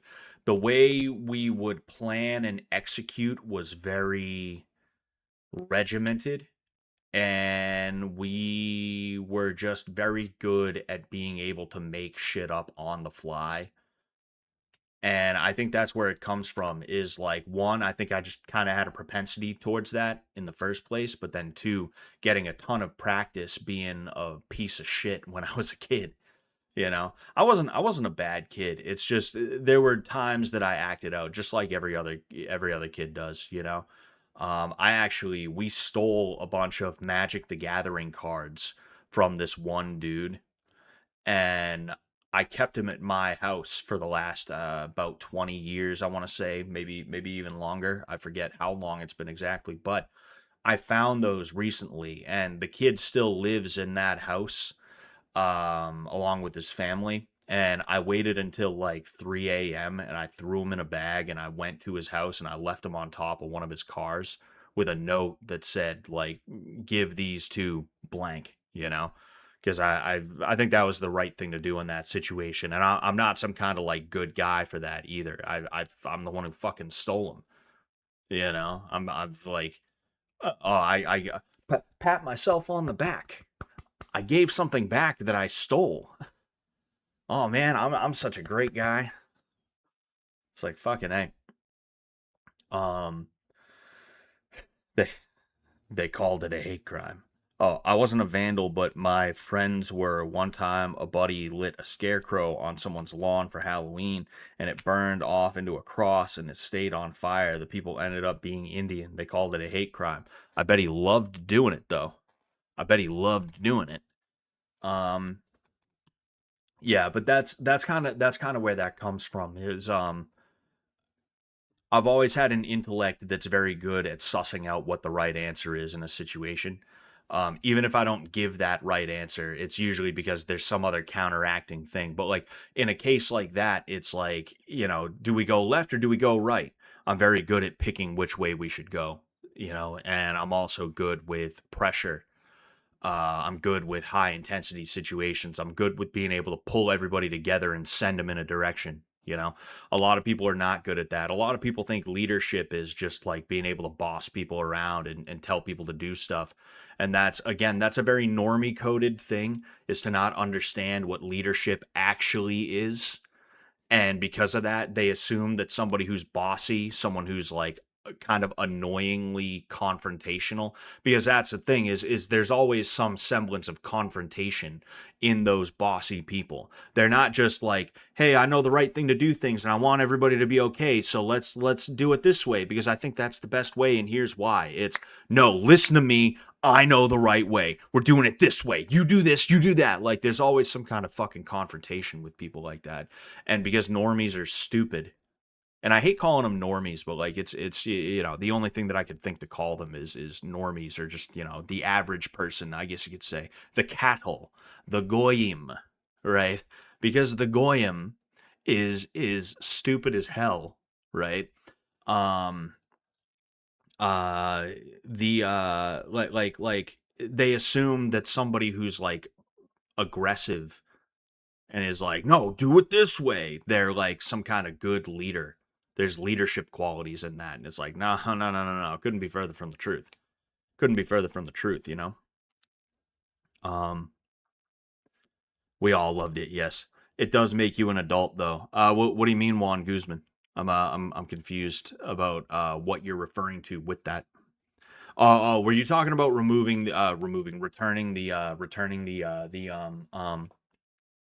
um, the Magic the Gathering things? Yeah, I mean, yeah, but like I'm 31 years old. If I'm not an adult by now, that's like, what the hell's wrong with me? What the fuck is wrong with this guy, huh? It's true though, they are normies. Oh yeah, yeah, like, but like, normie implies something good, right? I know the way we utilize it is like fucking normies. Like I get it, but I don't want to imply that there's anything good about being that way. I'm not saying it's all bad, right? I would love to be able to like just blend in and fit in with the average. It would be really cool and life would be a lot easier. But I don't do that, and I know that I am better than the average, not just because I don't fit in with them, but the things about me that make me not fit in with the average is what makes me better. And it makes me more intelligent. It makes me able to grasp different concepts that make my life a little bit easier in the long run. Like it's insane to me the amount of people just flying by the seat of their pants. It's fucking crazy. And the amount of people that do bad things to each other simply because they're flying by the seat of their pants, the seat, it's the seam, I'm pretty sure. Because they're flying by the seam of their pants, they do bad things to each other, just like on the fly. And there isn't even an apology that comes with it. Or if there is an apology, it's like, oh, sorry, bro, but it's not really sorry. It's like you're not willing to give up whatever you got from being shitty to that person, you know? There's good and there's bad in everything that you could do and everything that you could be. There's good things about being someone who is of a higher caste than the average fucking normie, right? But then there's also bad aspects of it, and you got to figure out how to mitigate the bad while also amplifying the good. And you know, if you're a normie, you have a little bit of an easier time because the thing is, you have the strength of numbers. It's like if there's 10 people in a room and 9 of those people have a 90 IQ and one person has a 130 IQ, the guy with the 130 IQ is the idiot. Because the other 9 guys, when they hear that 130 IQ dude speak, they're going to be like, this guy's fucking annoying and gay.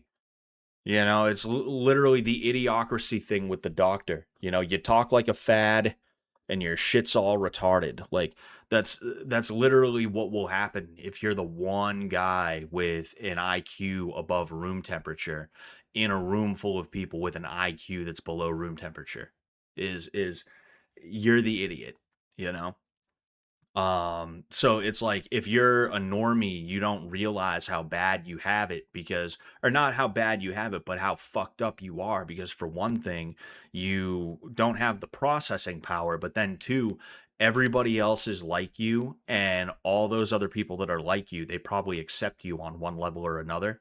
So because of that, you don't have any negative feedback that says you need to be different or you need to try harder. You need to you just have to not be what you are, you know? And that's one of the reasons why, again, you have a lot of people who, even though they're smack dab in the middle of the bell curve, there's nothing remarkable about them at all. There's this Dunning Kruger type deal where they think that they're God's gift to the earth. And because of that, they get to interrupt you. They get to shift goalposts. They get to do all this negative shit.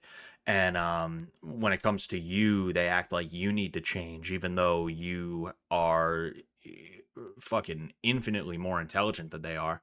Your life is easier because of that, even though it's tougher to deal with people.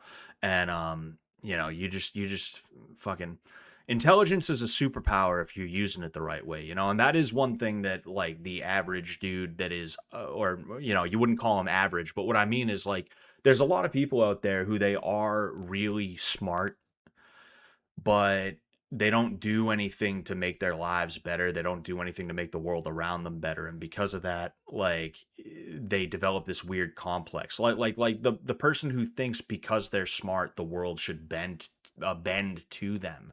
It's like that's not how it works. It'd be nice if it did, but that's not how it works. And there's a lot of people who it's like they think they deserve something. They deserve $1 million because they did well on like some IQ test. And it's like, no, that's not how that works, you know? You have to use your intellect as a means to make your life easier, you know? Like me, gonna knock on some wood here, but I very rarely, excuse me, ever run into any catastrophic bullshit. It's very rare that I fuck myself up in a way that is gonna like ruin more than the next hour or two of my time. I know so many people who they fuck themselves up constantly in a way that's going to eat up the whole rest of their week. It's like a Wednesday and they're going to have to spend until Monday next week dealing with this problem all because they didn't turn off a light or something like that, all because they didn't twist a valve until it was completely closed or like just some other stupid shit like that, man, you know? Carelessness is a sign of a lack of intelligence. If you're careless, it's probably because you are not that smart. You know, you don't consider second or even third order events or consequences, you know? And that's what makes intelligence a superpower. It's not that you can do a bunch of fucking math equations. I can't do math equations like that. I could give a fuck about them. They're not interesting to me, and they don't do anything to improve my life, so I really don't care. But um the fact that I can look at things and be like, oh, I better make sure I take care of that because that thing is going to eat up the rest of my weekend if I don't do this the right way. So let's do it the right way the first time. Let's make sure that I don't leave an open water bottle sitting close to the edge of my desk on the side that my power strip is on, because if I knock that over and it falls on the power strip, there's a good chance that it's going to create some kind of problem that is going to be life threatening, and or it's going to really fuck my day up. So because of that, let's close the cap on the water bottle and move it to the other side of the desk. You would be amazed how many people don't even have that going through their head. They simply cannot do it. And there's no amount of you being like, hey man, you got to be careful because that power strip right there, that's a live outlet with electricity running through it. Water and electricity don't mix. Maybe you should not have your open water right there. They may listen to you the first time and be like, oh, all right, yeah, okay. But the next time they sit down, they're going to go, water bottle, bop, right here. It's going to be the same exact thing. And when you tell them, yo, dude, I already told you this once, you shouldn't do that, they're going to take it as you fucking nagging them, is what they're going to do. They're going to take it as you not leaving them alone. They're going to act like you're being some kind of asshole who just wants to fight over stuff. And it's like, no, I just don't want our house to burn down, is all. I do not care where you keep your water bottle so long as it's not right there. So please stop keeping it right there. Or at the very least, keep the cap on until you pick it up and you drink, and then put the cap back on, and then you can put it there. But please don't put us in a place where we're going to be fucked up. And so many people, so many fucking people, and that's the worst part about it, is the way that when you have to explain it, you have to explain it to them once. You have to explain it once. That's pretty bad. But then you have to explain it to them twice. And the second time you explain it to them, they're going to be like, I get it, dude. They're going to act like you're a piece of shit who's just like hassling them. It's like, yo, that is nah. And that's why I don't want to be around people, because that's the energy that a lot of people bring to the table. You know, you have a lot of people out there that are that stupid about shit, you know? What's going on, Mashed Potato Tower? Watching on Twitch. Hope you're doing well tonight, my man. And some old guy critiqued my technique and gave me low energy. I don't. What are you talking about specifically, Mashed Potato Tower? I'm confused about what you're talking about. I would assume it's some kind of martial arts thing. You know, I'm just And some old guy critiqued my technique and gave me low energy. I'm just confused about the context of that. You know. Um, Scott, did you see 7-Eleven's brand of food is called Golium? Go. Oh, Go Yum. Go Yum. Hell yeah. That's pretty great. That's pretty funny. I like stuff like that where it's like it becomes obvious what it is. That's pretty funny. The vast majority of people never have an original thought in their lives. Independent thought comes with a social price. Never be the smartest person in the room. Everyone will hate you. Norm Macdonald. Exactly. You know, I was never really a Norm Macdonald guy. I didn't watch his stuff, but I have definitely grown to appreciate him, because like a month ago, I was like, you know what, let's sit down and figure out about this Norm Macdonald guy. You know, he died. Everyone was like, whoa, dude, that guy ruled. He's the best. Now, I can see why some people were crazy about him, because some of the stuff that he did and said was it was extremely insightful, and it was clever, you know, and he was a likable guy. Me, I'm not that likable, you know, and it's for a couple of different reasons, all right? But Norm Macdonald, yeah, very likable guy. Uh, yeah, I've had friends like that that are stupid as fuck. Yeah, yeah, exactly, you know. And they act like you're the bad guy because you don't want to see them light themselves on fire or something like that, you know. It really is. You know, God didn't make us all equal. God loves us all equally, but he didn't make us equal, you know? And that's something that any point in the Bible you can see that we are not made equal. that some people are better than others. When it comes to the pecking order, some people are higher than others. It's just the way it is. There's no reason to get mad about it. There's no need to get mad about it. Why would you be mad about it? You know, God loves you the same. It's just you're not meant to lead anyone ever under any circumstances. You shouldn't even be the supervisor at your work. You should be the you need to be the lowest rung on the totem pole. You can get paid like the supervisor if you're there for long enough and you put in enough work and you know all this other stuff, but you should not be the guy who gets to make decisions. That's not the way that it's supposed to work with you. You know, like I'm sorry, you don't got what it takes. I don't think I should be the leader of the world. I don't think I have what it takes. But you know what? I know that, like I said, I'm a boots on the ground kind of guy. I'm the kind of guy you want at the job site organizing people. You know, I'm the guy you want. I'm the guy you want. You know, you call on when you need to get something fucking finished in a timely fashion. You know, using what's it called construction as an example. Like I'm not saying I could walk onto a construction site and like guide everybody all the time, but if you gave me enough training, if I dedicated enough time to learning the trade of construction, whatever trade specifically, whether it's you know like contracting, carpentry, excuse me, whether it's carpentry, whether it's electrical, whether it's this, that, the other thing. Like I'm the kind of guy that you want me to move up in the company like that, you know?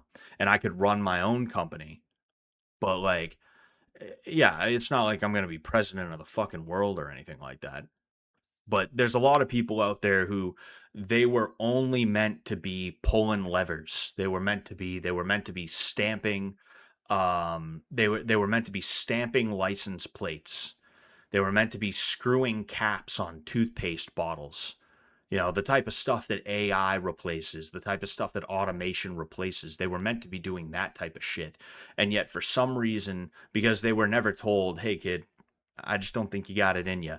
They think they're gonna lead nations. They think they're gonna be they could be a modern day Caesar, and everybody just needs to listen to them. And it's like, you fucking idiot! You don't have anything. You got nothing. You got nothing. You're a fool. It's like holy shit, and that's why I got out of activism. There were multiple reasons I got out of activism, but one of the reasons was that I was just sick and tired of every Johnny come lately, some dude who woke up to the way the world is 5 minutes ago, coming into the group chat and trying to be like, "Here's what we're gonna do." It's like, shut up, shut the fuck up. You don't know anything, you know. Some some dude tries to commandeer the group chat and he's like, "Here's what we're gonna do." And when he explains it, it's the exact shit you tried a year and a half ago and it didn't work.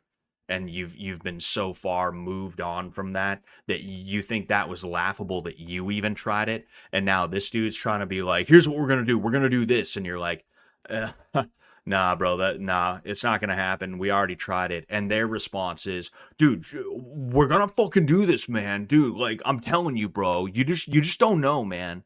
It's like, get out of here. Get away from me, bro. Shut the fuck up. Put a fucking sock in it, dude, you know? Um Same, I didn't appreciate Norm until I was a few years into monk life. All kids should learn a trade when they're young. It makes your mind work better. Yeah, no, for sure. You know, they should get into like hobby woodworking or something like that. You know, I think that would be good. I could probably start a small cult. Excuse me. Excuse me. I'd love to start a cult, you know? It must be nice being a cult leader. Must be nice being a congressman or a senator. That's one thing. Like, the first time I went to DC was in late 2020. Walking like DC is such a great city. I love DC, and having gone there a couple of weeks ago, I can't wait to go back. I told the wife, like, look, like regardless of what happens, we got to plan a trip back down to DC in the next year. We got to get back down there, you know. Oh, excuse me. Because it's just such a great city, man. I love the hell out of downtown DC. But Um, I was saying like being a congressman must be great because you just get to show up and like pretend to give a fuck about stuff and you just get to walk around Washington DC all day and like do whatever. You know. That must be great. That must be awesome. I'd love to be a senator for I think it's 2 terms because once you get 2 terms, you and your family get the best healthcare in the nation for the rest of your lives. That must be amazing, you know? Just give me 2 terms as a senator, dude. I just need two. That's it. Give me the health care for the rest of my life. All right. Whatever rubber stamp bullshit you need me to do, I got you. Don't worry. All right. I know I'm not going to be the one to lead the charge like that. It's not going to happen. But like, fucking like, just give me the healthcare, man. You know, give me the healthcare. Let me walk around DC. Let me go take pictures at Comet Ping Pong for the meme. I wanted Sean Strickland to meet me out in front of Comet Ping Pong. I wanted to fight him in front of Comet Ping Pong. I tweeted at him. It got no traction.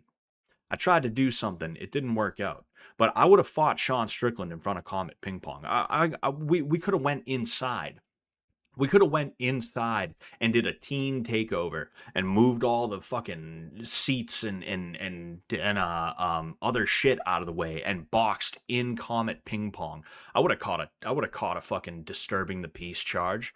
I would have caught a fucking vandalism charge for that. That would have been sick. You know, but unfortunately, Sean Strickland was a pussy ass. He was too afraid. He saw that tweet and he was like, "Oh shit, that's Scott from Fish Tank. Oh fuck, I don't want any trouble with that guy.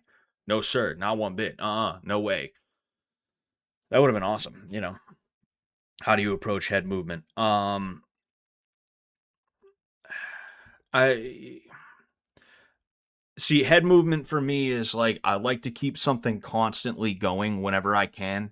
Um, because it is a lot easier to make a drastic movement when you already have like a small movement kind of, like that pendulum back and forth, and then you add a dip to it, right? Kind of like a U shape with your head. So you're just like going back and forth.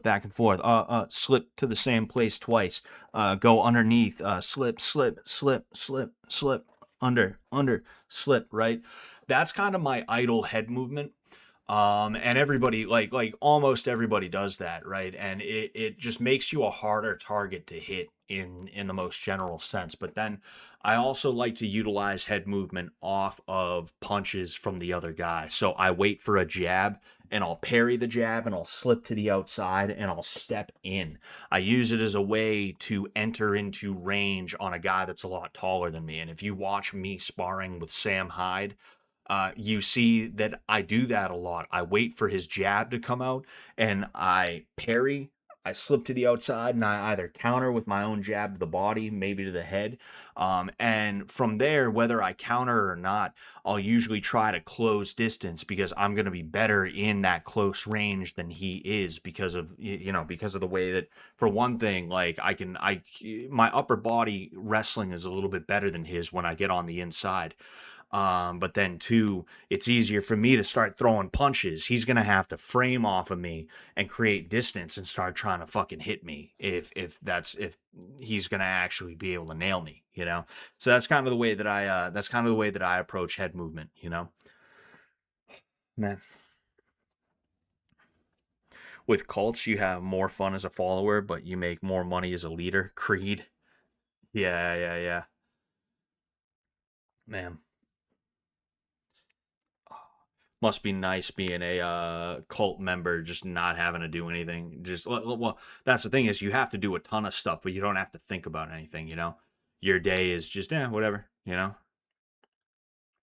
what's your opinion on Connor and Max versus this weekend? Versus Max this weekend. I mean, I don't like making predictions. I'm not a predictions guy. It's one of those things. I'm not a fan of it. But um, I mean, I could see Connor winning, and I feel like he probably will win. I guess. With Max, I think it's going to depend. whether or not he can weather the first round. If Max can weather the first round, he'll be in very good shape. He's just got to hope that Connor does not conserve too much energy, because Connor is very much a one-hitter quitter. He's trying to find that shot that's going to put you on your ass so that he can finish you off. And Max, like, he is probably going to be a little bit undersized for 170, so he's going to have to be very careful not to get hit. He does have very good head movement. His timing and his distance is very good, but I don't know, man. I don't know, you know? But yeah, it'll be a good fight. It'll be fun. I can't wait for it. You know, I'll be here streaming for it, you know, and we will do our thing. But I do got to get out of here. All right. Thank you, everybody who showed up today. I appreciate you guys, as you know. Thank you to Juan Guzman, who donated the $20. You know, thank you so much, man. I am going to be streaming probably, I would guess, like Thursday night, maybe, but hey, we'll see. We'll see. Other than that, till next time, peace out. Suck Sullivan, don't mess with his load, or you will get undone. Spinning round and round, bleeding on the ground. Scotty Rocker, laundry killer, no remorse in this beamer. Fabric assassin, hood cleaner, coming for your Rasta queen. Rape on the washing machine, no use to fight back. MMA, knock your nigga head like a KKK. Hush your nigga mouth if you can't walk the talk. Smokes. Me running really, really fast. Ginger eye round the back of me black ass.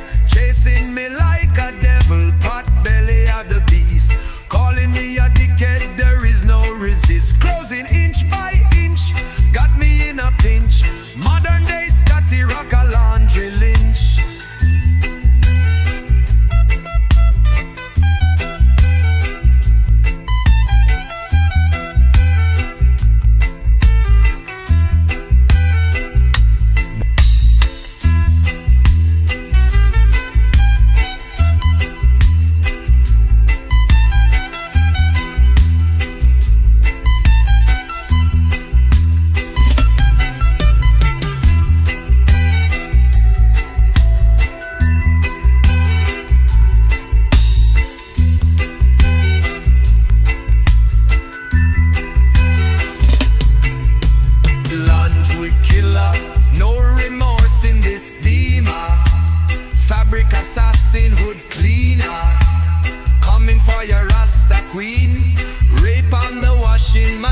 No use to fight back.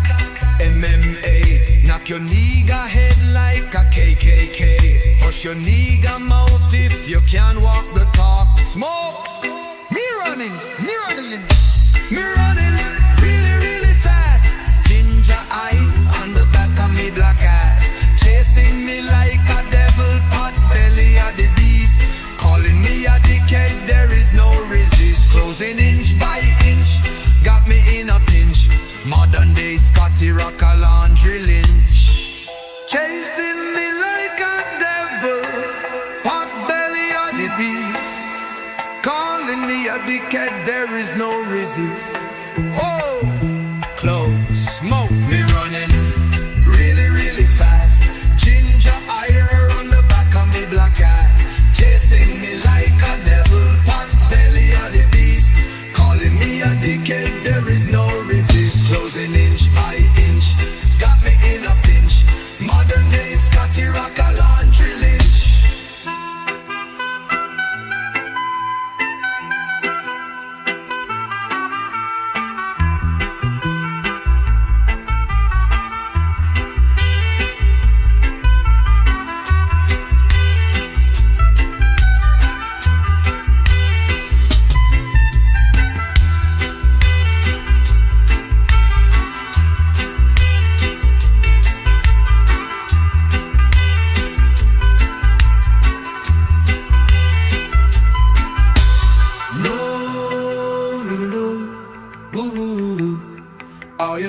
Turned out, no, no, no, no.